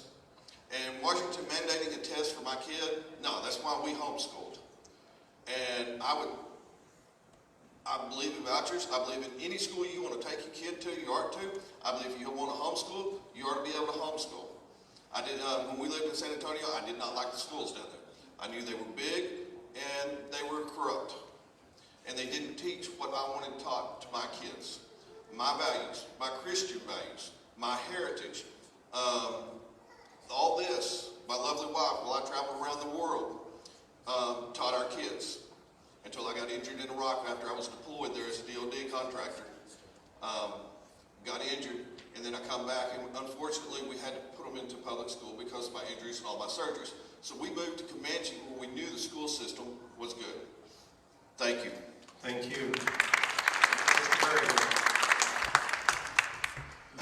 This is probably one of the biggest issues facing our nation. AFA just released a survey where it was reported that 70% of our millennials today actually are placing more emphasis in faith in the Communist Manifesto than they are the Declaration of Independence. Now that could only have happened for one primary reason: because of a failure in our educational system. And you say, so how did that happen? Well, let me tell you how it happened. It became centralized into a handful of people delegating and mandating what would be taught through the entire system. So the thing we do is we do eradicate the DEA. We eradicate that thing, that monster that is endeavoring to control the minds of our children and place this back into the hands of the people. Thank you. Mr. Lacey. As Robert said, I was the first to say it on this campaign trail, is to abolish the Department of Education. The federal government has no business being in the education business. That is a state and local issue. That's a mom and dad issue. That's sitting at your kitchen table like I used to do as a kid, going over my spelling with my mother. Thank God for Microsoft Word and spell check. But that was because I had that personal relationship with my mother, that doing my homework was important. And we've got to get God back into our schools. That is what's taking them. That's what the failure was. Is when we took God out of schools, we started seeing a decline in the type of education we were getting. Another area, especially in the higher education, is tenure for professors. That you can't get rid of them, even though they might be pushing socialism onto your children. We can't get rid of that. This is the United States of America. We don't push socialism. This is a republic. And that is a failure in the system. One of the questions was school vouchers. Is that correct? I do not. It kind of can go every way. School vouchers can really hurt rural communities. It can really hurt them. But then individuals should have a right, parents should have a right to choose where their child goes to school. And what was the third one? Unfunded federal mandates. I understand unfunded state mandates like no other, being a city councilman for 6 years. The state of Texas, a lot of them always say they're always for smaller government, but boy, they like to be big brother to the local government and tell us what we can and can't do, and then put all these regulations in place where it's a strain on our budgets. The federal government's doing it down to the states. This country needs to get back to the 10th Amendment and give the power back to the states. The founding fathers of this country established the federal government to be a limited government, and that all the power was in the states. And once we get back to that model of getting the state's power, getting God back in our schools, then we can start getting this country back on track. Thank you. Thank you, Mr. Custom. Our education situation is probably the most critical problem that we have in this country. I met a third grade teacher in Odessa, and she said that, and this is West Texas, that they were already teaching diversity and tolerance in the third grade.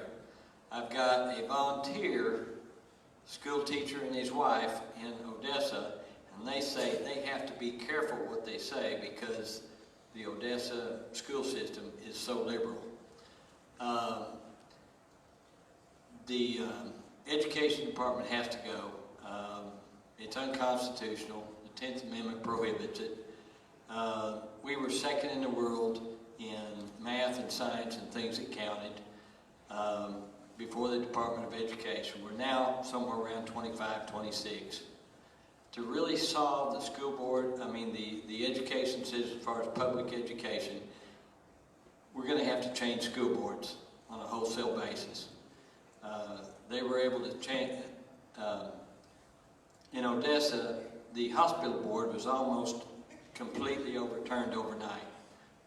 This may be the solution to bad schools, that we've got to change the school board systems out and then start working on getting things back to where they should be.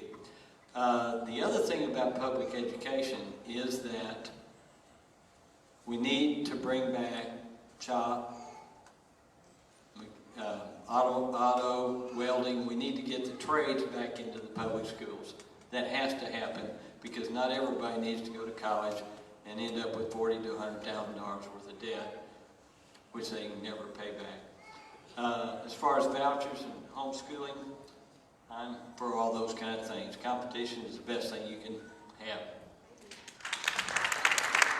Thank you, Mr. Gray. So, again, to answer this question, this is not a federal government issue. This is a states' rights issue. We shouldn't be commenting on this anyway. This needs to be pushed down.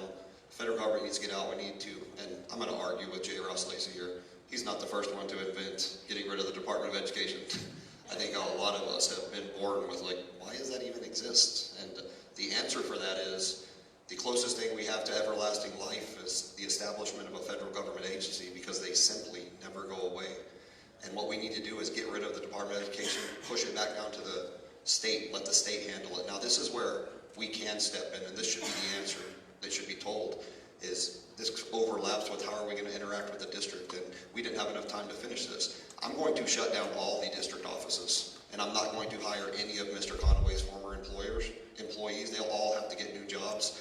And what I'm going to do is go to each county, and each county will push up resumes to me for 2 people. So this county specifically, you guys will give me like 10 resumes. I'll push 5 down. 2 of those I want. Those 2 people will be the representative for this county that will work for me in Washington, D.C. So they will be your employees that hold me accountable for you. I will not fire them. I will not do anything without the county, the people of the county voting on it. So how do we fix the education problem with that? Then I come here, which I will be here on all of my time off within the districts.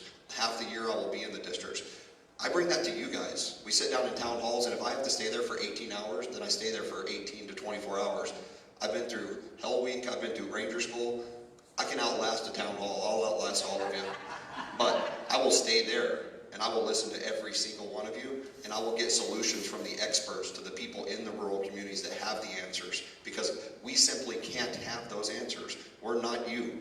You have to bring those to us, and let's get together. Let's put our minds together, make a great solution, 2 or 3 of them, and then let's pick the best one, and then let's push that from the bottom up. That's how things should be solved. Thank you. Thank you, Mr. Fairclough. Let me see if I can answer the first part on public education. I agree with everyone up here that the federal government really has no role in public education. That is one of the problems. There are many agencies in Washington that you have to ask, is that really the role of the federal government? I think of departments like energy. Why is that a federal priority that has to be relegated at the federal level versus the state? Housing is another issue. Why is that a federal issue? And right now there's several others. So I think a lot of times you have to prioritize, why is that a the role of the federal government? On vouchers, I have some mixed emotions about that. I've talked to a lot of school teachers that agree that the voucher system takes money out of the public school system. But once again, as we've said, public education really belongs at the state level, and I think states need to decide how they want to support the voucher system. On mandates, I'm in public accounting. Our public accounting firm audits a lot of school districts. and I will tell you there are lots of federal programs that we have to audit, and some of those are funded and some of those are not. There are incredible rules and regulations that school boards and school systems have to report back to the federal government. I want to take some exception because I've heard this a couple of times where people have criticized local school boards, and I take great exception to that because I know all of those school board members are elected and they work their tails off trying to do the best they can for their students. The problem is they've got all of these federal rules and regulations that they have to comply with, and we blame them for being corrupt. They are just following the rules, and if they don't follow the rules, the school districts get sued. So I appreciate our school board members because they work hours for our kids. Thank you. Thank you, Mr. Brunel. So we personally, we homeschool. We don't want the federal government or the state government anywhere near our child's brains. We absolutely believe in that. I believe in an extremely limited federal Republican government that only operates within what the Constitution authorized that legislation and executive and judicial branches to do. Unfortunately, we don't have that. We have a government that meddles in everything. We're supposed to have a federalist government, not a nationalist government. So we absolutely have to get the Department of Education and anything else that's unconstitutional out there. I'm going to go back to endorsements real quick. Why is Donald Trump meddling in our primary? Let the voters vote for who they want for this district, and then he can endorse the Republican. Thank you. Thank you. Mr. Barber. Well, I guess I'm just going to be a parrot and parrot a lot of this stuff. Yeah, education. I was in Kara City specifically because I wanted to live in a small town when my kids went to school. Because the teachers, the school board I went to school with, I knew everybody. And they would call me if my kids got out of whack. And I did go to school a lot. I was one of them parents that sat right next to my daughter and make sure I embarrassed the hell out of her so she'd get her work done. That's called parenting. Now, federal government has no business in our schools, period. That is a discussion that us Texans need to have with the state legislatures and so forth in Austin, because it's a state right. The Constitution doesn't allow it. So, as far as vouchers are concerned, a lot of that come up for big cities, but I do support it. I think competition is the best way. Watch Waiting for Superman. That'll open your eyes and change a whole lot of minds. If you haven't seen it, it's on Netflix. That's about all I got.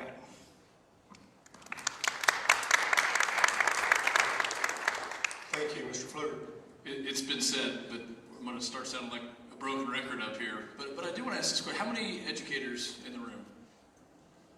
Thank y'all. First off, thank you very much. My wife is an educator, and there is nothing more important to that. This is a state issue.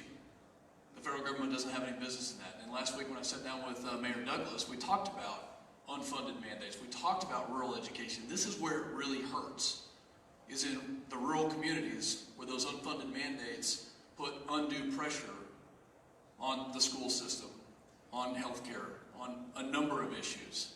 So to respect y'all's time, this is a state issue.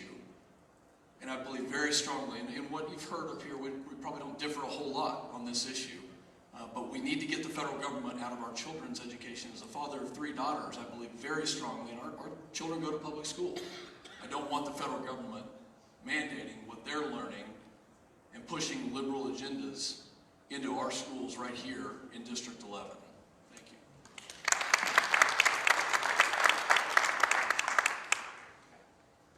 Thank you. The next question will start with Mr. Berryhill.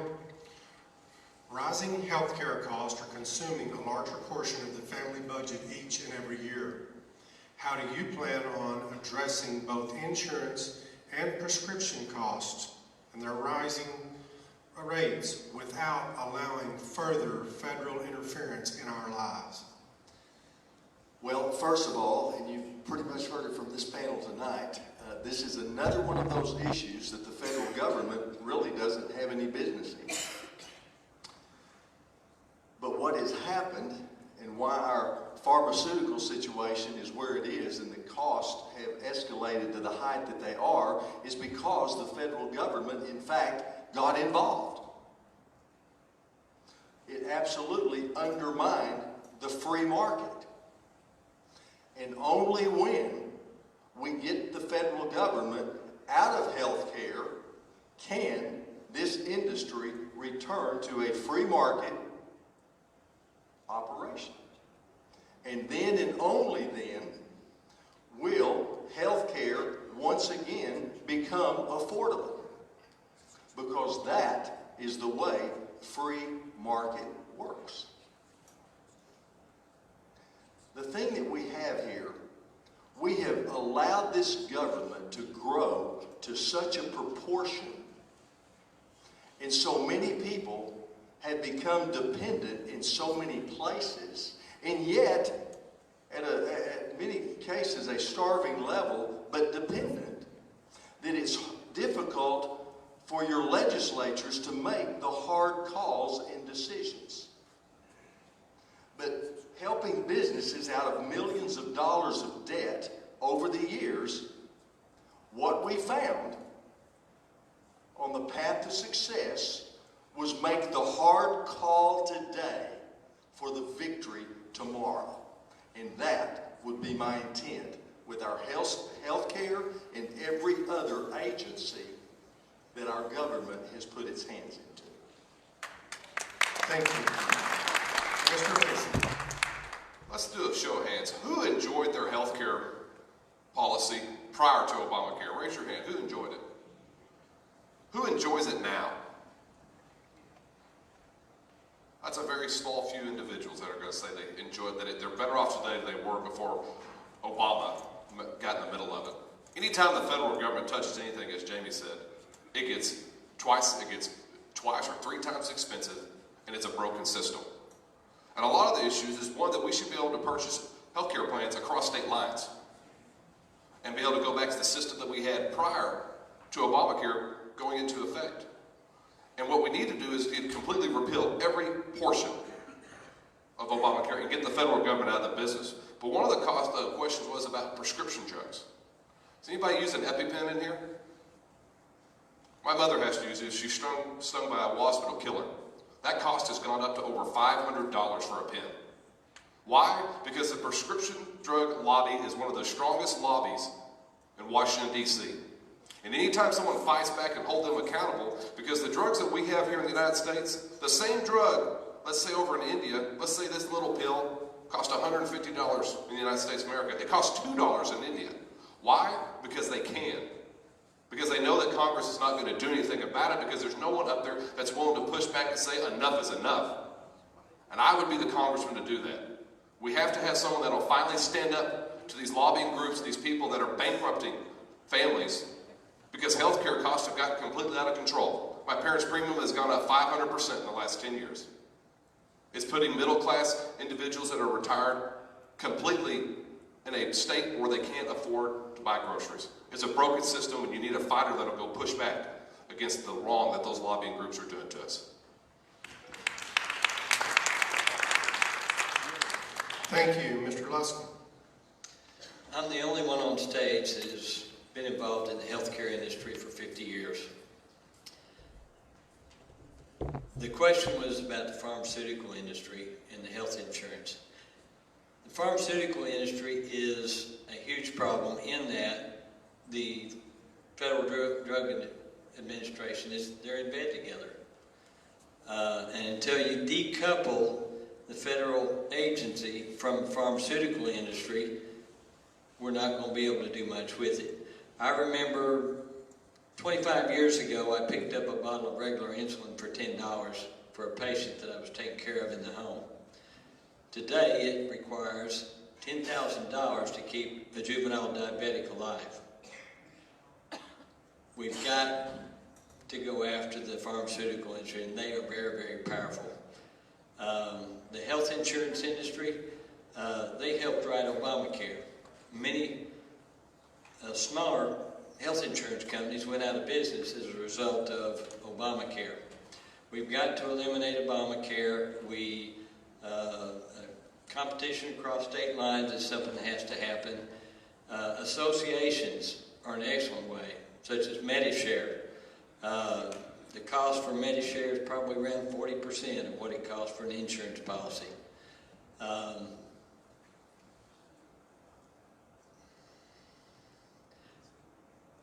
I met a gal in Brownwood the other day. This is what Obamacare did to her. She's 58 years old. Her insurance premium was $1,600 a month. Her deductible was $15,000 a month. Her son broke his arm, had to have surgery. The anesthesiologists and surgeons refused to take their Obamacare policy. She hadn't met the $15,000 deductible, so she spent over $60,000 for a broken arm that required surgery. Thank you. Mr. Gray. So, when I was in my helicopter crash, my body was destroyed. I'd have 24 reconstructive surgeries, millions and millions of dollars of repairs, and thank God for that. But how many veterans do we have in here? First and foremost, all of you guys that served before us, and I can speak on behalf of the veterans up here, thank you for what you did. Thank you for serving.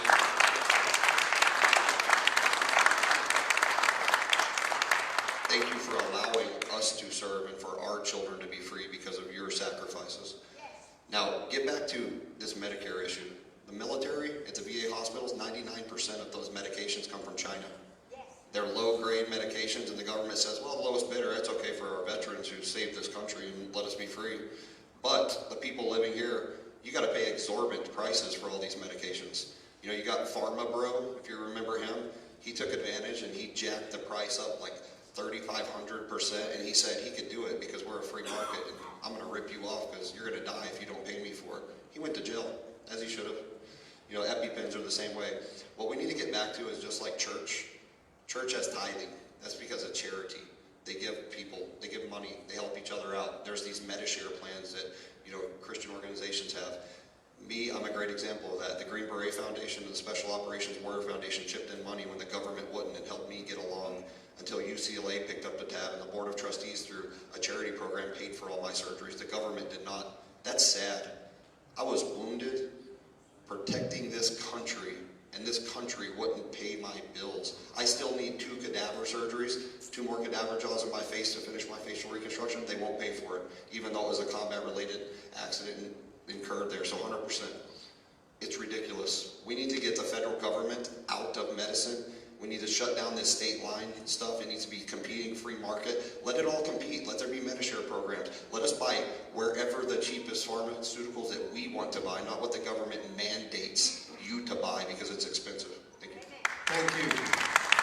Mr. Fairclough. Well, I'm certainly not an expert in this area, but it looks like there's at least 3 phases that are important. And I totally agree that the federal government really needs to stay out of health care. That is not a role for the federal government, except for, and they've been involved in Medicare and Medicaid for our senior citizens. And that's, and how many of y'all like that? I didn't think so. You know, right now there's a lot of doctors that are no longer taking Medicare because of the reimbursements are just so poor and it takes so long. So there's a lot of issues that have to be addressed, both on the Medicare and Medicaid. And I agree that the VA system, my dad is a veteran right now and has some serious health issues. And a lot of times he has to wait to see a doctor.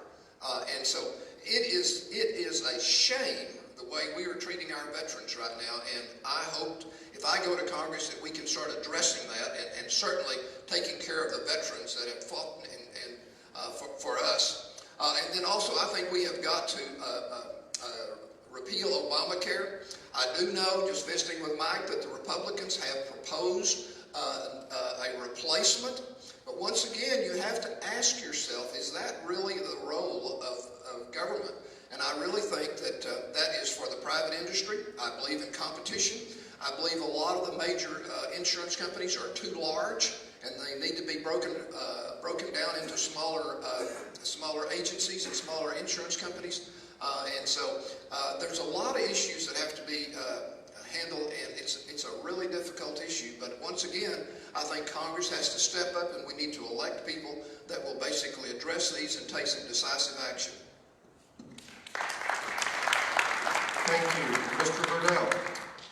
all support socialism or socialist policies? Nobody, right? You can't have a free society if you allow socialism into your policy. When we look at our mandatory spending for our budget, 2/3 of that goes to social welfare. That's absolutely not what our country is supposed to look like. We're supposed to have a limited federal Republican government. I'm going to sound like a broken record saying that over and over. As far as medical industry goes, the government messed with the medical industry before Obamacare. They caused problems then, and they thought the solution to it was more government, which actually made it worse. We have to use a medical sharing program, which for 5 of us costs about $400 a month. Where if we had to go through Obamacare, I'm a working class guy, I can't afford a $2,000 a month policy. That's absolutely insanity. So we have to get the federal government out of it. And he talks about Medicaid and Medicare and all that and fixing it. That's not in the Constitution. If we don't support socialism and we believe in a truly limited federal Republican government, that needs to go. Thank you. Thank you. Mr. Barber. Like I said, I turned 35 when I hit basic. That was in 2003. In 2005, I was medically discharged. I have nerve damage on my left side all the way down. I'm numb on this side. My L1 through my L5, my S1 joint are gone, which means I'm in pain 24/7, 7 days a week. Ask any veteran, maybe not him, he's rich, but any veteran about the VA, and they will tell you what socialized medicine and the government in your health care is like. Now, I'm going to give credit where credit's due. President Trump got in there, made it where we could fire people, and it went from 6 months, where I was getting, to like a week, 2 weeks. And they now allow us to go pick our doctor. But I thought I had a heart condition at one time at 40 years old. Turned out not to be anything like that. But it took them 6 months to see me, 6 months to get a monitor, 6 months to get another monitor or another reading of that monitor. If my heart would have been bad, I'd have been dead. So, federal government has no business in your health care. Once again, that's a state's right. That's all I got. Thank you, Mr. Pfluger. I'm going to answer one of the first questions in addition to this, and that is, how are we going to represent the rural communities? It's already been said, again, broken record, that the federal government doesn't have any business being in this healthcare right now because of the rising costs, because of everything that's already been said. And I do support the repeal of Obamacare. Drug transparency. Do y'all know just down the road in Eastland that there is a young pharmacist at Love Oak who is already advocating right now, and I am working with him, have an email with document after document after document on drug transparency. He's already fighting. We're working together right this second to figure out a way to peel the onion back. There's thousands of layers that have caused the insulin prices in 10 years, like has already been mentioned, to skyrocket to $600 for for EpiPens, to $600 for those EpiPens. That's ridiculous. And so, representing rural America right this second, by working with Dr. McNabb to figure out how the Love Oak drugstore can continue to serve this community right here, not just the CVS's or these other places. We've got to get the federal government out of the business of healthcare. We've got to make sure that there's some transparency when it comes to the production of those drugs so that the cost can be lower. Get the middlemen out of that business. I'll be that voice for rural America, that conservative voice, to have some transparency and lower those costs. Thank you very much. Thank you, Mr. Parker. First and foremost, we got to cut regulations out. 60% of everything you pay in medical cost is because of regulations. Going back and forth from insurance agencies, going to the nurses, and back and forth, all the documentation and everything else. Nate can tell you it is quadrupled over the last 20 years. I saw it as a paramedic, and I know he saw it as an RM. On top of that, we've got to get buying across state lines. We've also got to get price availability so that when you go to a doctor, you can check 3 or 4 hospitals if it's not an emergency, and you can choose the best one. That will drive costs down. Look at LASIK. LASIK's not covered under any insurance plan. When it came out, $4,000 per eye, $8,000 total. Now you can go get lacings for both eyes for under $1,000. That is free market working, and it will work in the rest of the medical system. Now, prescription drugs, the way they do this, they come out with a formula. They get it patented for 7 years. They change one molecule, repatent it for another 7 years. They change one molecule, they repatent it for 7 years. That's how they can charge you $300, $400, $500 for the same pill that they use a generic, send it to Mexico, send it to Canada, and they're paying $3 or $4 for the same drug. I mean, identical makeup comes out of the exact same factory, but they can charge you because they can patent it and charge you out the rear just because they've got a patent here. We've got to get the federal government out of that also. That is how that works. Most people don't know that up here. And you've got to solve a problem. You got to know what that problem is, how it works, and everything else. Thank you. Thank you. The next question will start with Mr. Lacey, and before we begin, I do want to tell y'all this is going to be the last question of the night because of the time, because I want to give you all some time to visit with the voters out here, and we're crowding 2 hours. Now, on this question, I realize there is state, but there is also federal laws on this. So, let's deal with the federal issue. What are your views on federal eminent domain, and do you feel reform is needed concerning eminent domain? Absolutely. I'm a strong supporter of private property rights. And I think that any individual, that if the government wants to come, federal or state, and come in and take your land, they need to pay you fair market value. Not fair market value of what a bunch of government appraisers say, but what a third-party private appraiser says your land. And this is an issue whenever we talk about the border security. Down at the southern border, which I'm a strong supporter of getting the wall built because I'm tired of seeing the crime and drugs flooding into this state. But the issue comes up when we put a physical barrier, what about eminent domain? And if the federal government is going to come in and take your land, they need to pay you what it's worth, not what they think it's worth. Everything's worth whatever the individual owns it. Everything I has for sale, everything y'all has for sale for a certain price. But the federal government has no business just coming in here and adversely taking your property away from you because they can. We're already seeing that already happen too much across all the rural areas of Texas. We're seeing it across this entire country, and there's no business for that. Once again, that is a private property rights. That's why we live in Texas. Even though all of our land right now we're just renting because we have to pay taxes on it every year. But the federal government has no business coming through there adversely taking your property without not paying you what is worth. Plain and simple. Thank you. Thank you, Mr. Luskin. I met not a young lady, she was probably in her around 60 or so on the campaign trail. They had bought 50 acres where they were wanting to retire. And this was probably a state deal as opposed to a federal, but anyhow, they put a high pressure gas line right down the middle of the property.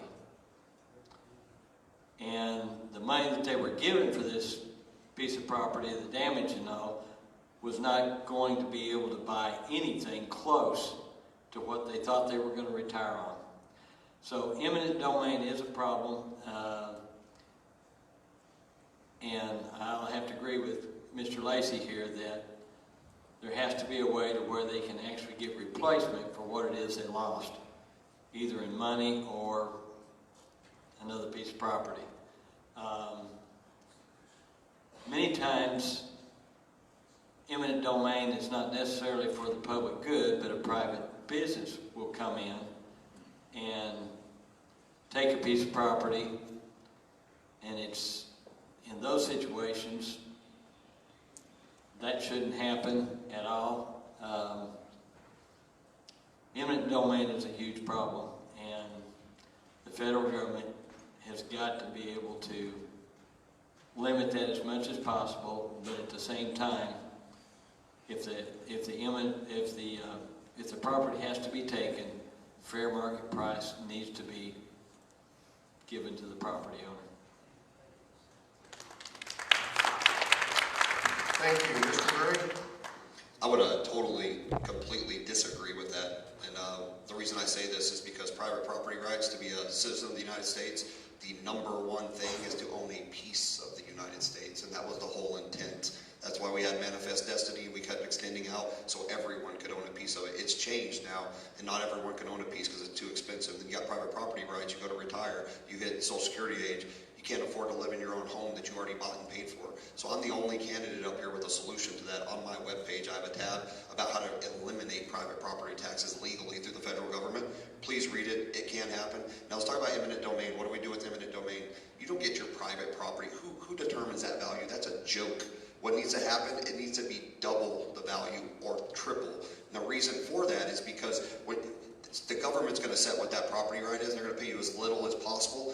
You put it double or triple, then you go into civil litigation, and then you argue what it's worth. And we do this in the public, not behind closed doors. So when you get something taken, this should be in an extingent circumstance where it is dire to national security, or it is an emergency that they take your land, not just because you got a nice piece of property, I'd like to throw some pipe through there, I'd like a school on your property. I don't think so. I own this. It better be an emergency, you better be able to explain it. Big issue right here is lobbyist money. Lobbyist money gets involved in this. Go to opensecrets.gov, look at the guys sitting up on this stage who has $1 million in their account from lobbyists because they've been bought already. So when they get up here and tell you a feel-good story about a pharmacist here in town, that's a joke. They've already been bought, and the lobby is going to buy them too. They're going to be up there voting for expensive medication, just like they're going to do in private property rights. They're going to get bought, and then they're going to sell you out. And that's what happens every single time. That's why we shouldn't be able to accept lobby money. Money should not be involved in politics. We should be up here doing grassroots. We should be doing this job because we love this country, not because of love of money. And lobby money causes that. Money is the root of all evil. Thank you, sir. Mr. Fairclough. Thank you. Federal eminent domain is a difficult question and a slippery slope. I think one of the issues that we have to be very aware of is building the wall. And I know a lot of ranchers and farmers and homeowners and landowners along the Rio Grande have a problem with the federal government taking their land for a wall. And we all know how important the wall is. And it's going to be important. And I think by law, you're supposed to pay fair value. But maybe the value should be replacement value. What is the fair value to replace the land in a different area? I think anytime the federal government gets involved, there really has to be an overwhelming public good and not any private good. A lot of the projects that I've heard about, and I can't think of any right now, is where the federal government has taken over land and basically allowed private industry to go in and refurbish low-income housing or whatever, where they've basically taken away your rights to own that property. So I think federal eminent domain should be exercised very carefully. But once again, when we start building the wall and we start building various federal projects, we have to be really careful because that does take away private ownership rights. Thank you. Mr. Burdell. So if you go online and will search for me, you'll find where I've said a couple of times that they should pay triple of what the actual worth of the land is. I think what's important here is understanding that a lot of times federal government eminent domains your property for private companies. I absolutely disagree with that. That's between you and that private company. That's where y'all should have your own negotiating right. Now, when we get on the state level, we talk about federal property taxes and all that. So in that situation, the government, this is on federal too, the government believes that they own your land, that you don't own it. So what they call that is land rent. They look at you as a renter of their land, and that's what a property tax is. You absolutely have to get rid of that. You have to be able to own your property. Like Casey said, the property ownership, property rights, that is one of the cores of what make us what we are in this country. You absolutely have to get rid of it. I am strongly against eminent domain, but I think that they should pay triple if they are, and we absolutely should not have the government eminent domaining for private purpose. That is one of the worst things that you can do. Thank you. Thank you. Mr. Barber. So ask the Indian about the government taking the land. Eminent domain, we're talking about federal, not state. Eminent domain on federal, like you said, along that border, there's a lot of property guys that don't want the fence up. So here's what I think. I think if the federal government needs your property, they should have to go to a state court or a county court in that county and show the court why it is an emergency, that before they even come talk to you, why it's an emergency that they need your land. Then, and only then, should they be allowed to come talk to you about anything about taking your land. I'm a very strong proponent of your rights to keep your own land. I don't even like property taxes. So that's the way I feel about it. It's got to be an emergency, something that has to do with national security, because it's your God-given right to own what you want to own in this country, unless the communists get a hold of it, God forbid, and then they want to own everything. That's what I got to say about it. Thank you, Mr. Pfluger. How many of y'all are in the agriculture business? Quite a few. Rural America, a lot of folks up here on stage with that experience as well. And so it's personal. And this is personal to my family as well. We've been ranching in this district for over 150 years. And I don't think you're going to find a single person up here. It's been said time and time again right now that this process needs to be transparent at a fair market value or more. I'm uniquely qualified for this question because I think when you do start talking about these national security kind of issues and eminent domain, I mean, a lot of this is a state issue. But at the federal level, if the federal government thinks that it is a national security issue, I've served at the top levels of the Pentagon, worked at the National Security Council, understand that aspect, but it's very personal ranching in this district and providing agricultural products. And so it absolutely needs to be done in a transparent, fair market way. And sometimes that doesn't happen. We need to fight for that. My family expects that, and I know everybody in this room expects that as well. Thank y'all.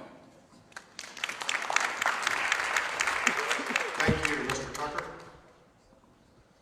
I'm going to go back to the last question and finish it off. It should be illegal for any drug company to sell a drug outside the United States for more than they sell it here in the United States. It should be the same price for us as what they can sell it outside. Now, back into eminent domain. I don't like it. I don't believe in it. But there are certain circumstances that it is needed. And I agree with JD down there. We've got to have at least replacement cost. I mean, and it should go through some type of a system, whether it's federal, state, whatever court, to be judged on, okay, is this necessary? Can it go any other way? You know, if it's like the highway they're fixing to build between Midland all the way to the coast, you know, to I-10 and stuff. The new I-14 project, J. Ross knows about that real good. So they've got to look at this. They've got plenty of time during the planning stages to work it out, to go through courts, to figure out what properties they need, what the cost of those properties are, and what to do about that cost. Is it fair? Can a farmer that's going to lose 5 acres, can he go buy 5 acres somewhere else? And sometimes that 5 acres won't be enough, but it cuts off his 15 acres that he was farming 20 acres. So he'll have to go back and buy a full 20 acres to get the same product out that he had in the first place. So it may be fair to take that whole deal for the government, resell it, and then pay him for the 20 acres so he can go buy him a new plot. So if we start taking bits and pieces of property, you come into a lot more than just that one little bit and piece that you want to buy. So, I mean, all that's got to be taken into account when we go into eminent domain. It's one of them subjects that's like, there's real no good reason for it, but it happens. It's got to happen for progress. Thank you. Mr. Perry. I don't know how much you can add to that. You know, it's another one of those things that there has been an increasing encroachment upon our rights. It's just like our freedom of speech today. It's just like our freedom of worship today.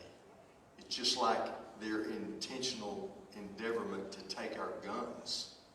So falls property rights. So the one thing that I know that we must do, and I will do as your representative, is defend your and my property rights. That we definitely will take a multiple of fair market value. And you say, well, that's a hardship on the taxpayers at large. Yes, but this is an infringement on the individual rights. So we have to have a balance there, because the reason there's been an increasing intensification of eminent domain is because of greed and corruption. And this is what we have got to stand against and right the course of our nation in.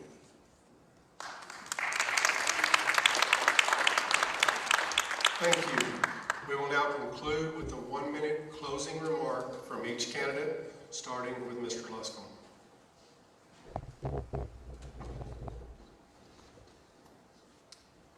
I entered this race for a couple of reasons. The first reason was, and I talk about this at the door, we need to save and protect what's left of our republic. That includes free speech, due process, the Second Amendment, religious liberties, protecting the unborn, and getting rid of the problem of open borders. The second reason I got involved in this race was I was very fearful that we would end up with an establishment type, Washington insider type of a congressman. And I've already talked about my frustration with spending bills. As I've knocked on thousands of doors and talked to thousands of people, they, almost to a man, have said they do not want anybody who has been in Washington, part of the bureaucracy, in any form or fashion, and they don't want politicians either up there. Thank you. Thank you. Mr. Gray, 1 minute. So another reason I got involved in this, decided to interview for Congress, which keep in mind, you guys are the boss, and I am interviewing with you for this job. So when I was in my helicopter crash, I asked Mike Conaway's office to speak with him because the government was not doing their job and taking care of me. Mike was a ghost. To this day, I've never heard from Mike, and I was in 5 years in the hospital calling once a week. He totally ghosted me and did absolutely nothing for me, and he failed on his congressional duties as a congressman, and most importantly are our veterans. I pledge to you I will never let that happen to any veteran again, and I will fight the VA. I will fight for veterans' rights, and part of this problem is just like this private property rights. I'll tell you right now, and I'll make you this promise, the government tries to come and take something from you, I will sit in your court case with you, and I will fight with you. I will fight the government, and that is our job. The government should fear the people should never, ever fear the government. And I will fight with you and decide to make sure that does not happen. Thank you. Thank you. Mr. Faircloth? Well, I think all 10 of us basically agree on the major issues, but I got into this race because I am concerned about our $23.2 trillion national debt that keeps growing and growing, and our annual deficits are over $1 trillion. The current budget that President Trump has proposed has $1 trillion deficit. $1 trillion is $1,000 billion that we have to cut out of our budget to achieve a balanced budget. Right now, President Trump is saying it's going to take 15 years to get a balanced budget. That is way too long.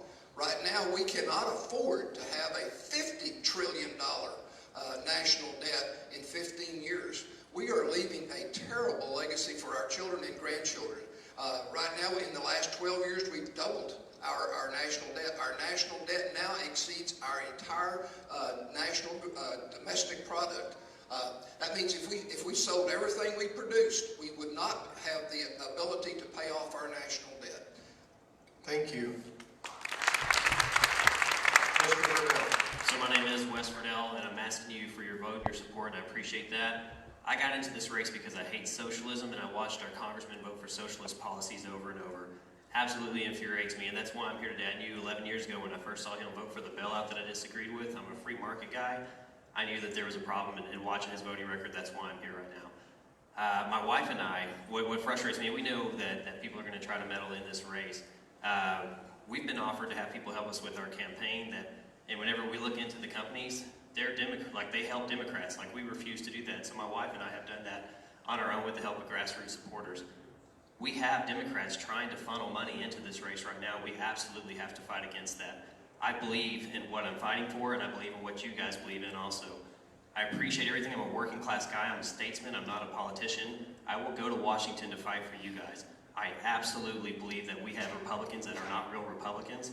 We have to get rid of those guys, and we have to grow real Republicans in Congress. Thank you. Thank you, Mr. Barber.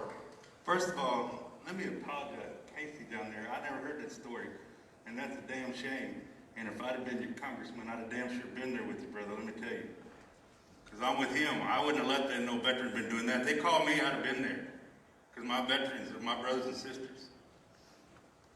I got into this race because in 2017, I went to see my other congressman in District 19, not mentioning no names, Jody Erickson. And they were doing the taxes, and I tried to get taxes cuts passed for veterans. Because Texas law has that if you can take your disability and take it off your property tax on one deal, and I tried to get that for income tax on disabled veterans, not your government check, but anything other than that. And he said he didn't have anything to do with it, he wouldn't support it. It made me mad, and that's one reason I got into this bill. But since then, the Democrats have tried to take a coup against President Trump. We need to go up there and make sure that never happens again to a president of the United States, period. We need to pass legislation. Thank you. Thank you. Mr. Pfluger. Thank y'all for being here. And to Mrs. Hayes, thank you for setting this up. My name is August Pfluger. I'm a conservative Republican. I believe very strongly in our Second Amendment rights. I am pro-life. And I believe that we need to secure the border. President Trump believes that I am a fighter who can go stand by him to fight for this district, to fight for what rural America needs, because this district is exceptional. And the things that we are doing right here, no other district can say that they're doing, whether it's agriculture or oil and gas or the 12,000 airmen that are being trained at Goodfellow Air Force Base. I've served 20 years as a fighter pilot with 300 hours of combat against ISIS. I've worked at the Pentagon and at the National Security Council. And yes, President Trump has endorsed me, but right now, right here, I'm asking for your endorsement. I would be absolutely honored to have your vote. I'm going to fight for our conservative values each and every single day. My name is August Pfluger. Thank y'all very much for being here tonight. Thank you. Mr. Tucker. Everything we've said here today comes back to one thing, the Constitution. If the Constitution has been followed, we would not be where we are today. We would not be talking about all the problems we've talked about today. We would be where we started from over 250 years ago in a conservative state. We need to get back to that. And we take an oath to protect and defend that Constitution. How can you protect and defend something you have no idea about? You know, how it was written, why it was written. You know, English common law, what was used out of it, what was used out of the Magna Carta. You know, why they put certain words in and how they put them words and how they apply to the law. Why they left other ones out. If you do not understand the Constitution and understand it fully, how it was made and everything else, how in the world can you protect and defend it? I am that guy. I will protect, I will defend it, and I understand it 100%. If we don't change this nation, we will lose it. Please vote for me. Thank you, Robert Tucker for U.S. Congress. Thank you. Mr. Berryhill. I believe most of us in this room are pleased with the business savvy that President Donald Trump has. I have spent 47 years building businesses, creating jobs. The last 23 years, I have invested in lives, seeing them delivered from drugs, alcohol abuse, and all of these horrendous bondages. My heart is be free, be great. It is absolutely imperative that that is where we focus. and our freedom will be found in Jesus Christ and Him alone, even as our founding fathers knew. My heart is to take these truths that I have learned that work in every arena to our national capital and see our nation freed once again for every one of us to attain unto the greatness that is within us. Jamie Berryhill. Thank you. Mr. Lacey. Well, thank y'all so much for sitting through this. As you can see, we're a traveling circus with all 9 of us going around the different counties. But I want to do something so you can actually know who you're voting for. Raise your hand if you voted for President Trump. If you look up here, not everybody on this stage is raising their hand. Remember that when you go to the ballot box. I have voted in every election since I was 18 years old. I'm a businessman. I'm a job creator. I've been a precinct chair. I've been an election judge. And if you were at the state convention in 2016, I was your caucus chairman. And unlike Iowa, we counted the votes that day. But that goes to show you that I didn't just move back to the district because it was convenient to run for Congress. I've been a part of this district. I've put people to work. I've made sure families were taken care of because I care about District 11. I want to go to Washington, D.C. to go be a yes man for you, not a yes man for the leadership. I will be a conservative fighter with President Trump and a conservative fighter for the values of District 11. My name is J. Ross Lacey, and I would be honored to have your vote in this upcoming election. Thank y'all, and God bless. I'd like to have a rebuttal to that real quick. I absolutely have to. No, because, so he understands that I did vote for a Republican in 2016, just to be fair, all right? So I did not vote for Hillary Clinton. Donald Trump accused Ted Cruz's wife of having an affair. He accused Ted's dad of participating in the check. Thank you. All right, thank you. Appreciate it. I had to make sure my mic was on. It wasn't. So, I want to thank all of you for being here. I appreciate your time and your answers, your honesty. And now, I want to say thank you, Mr. Moderator, Jim Moylan. Thank you. And Brian Perry, thank you. Thank y'all for your time. We really appreciate that. And I know this was a really long one. So I appreciate all of y'all for still being here, and I hope you will stay and visit with the candidates and find out a little more about them personally, maybe. And I have an announcement. The forum that we were going to have at Ranger College next Tuesday has been canceled. The college canceled that this morning. And then we have, okay.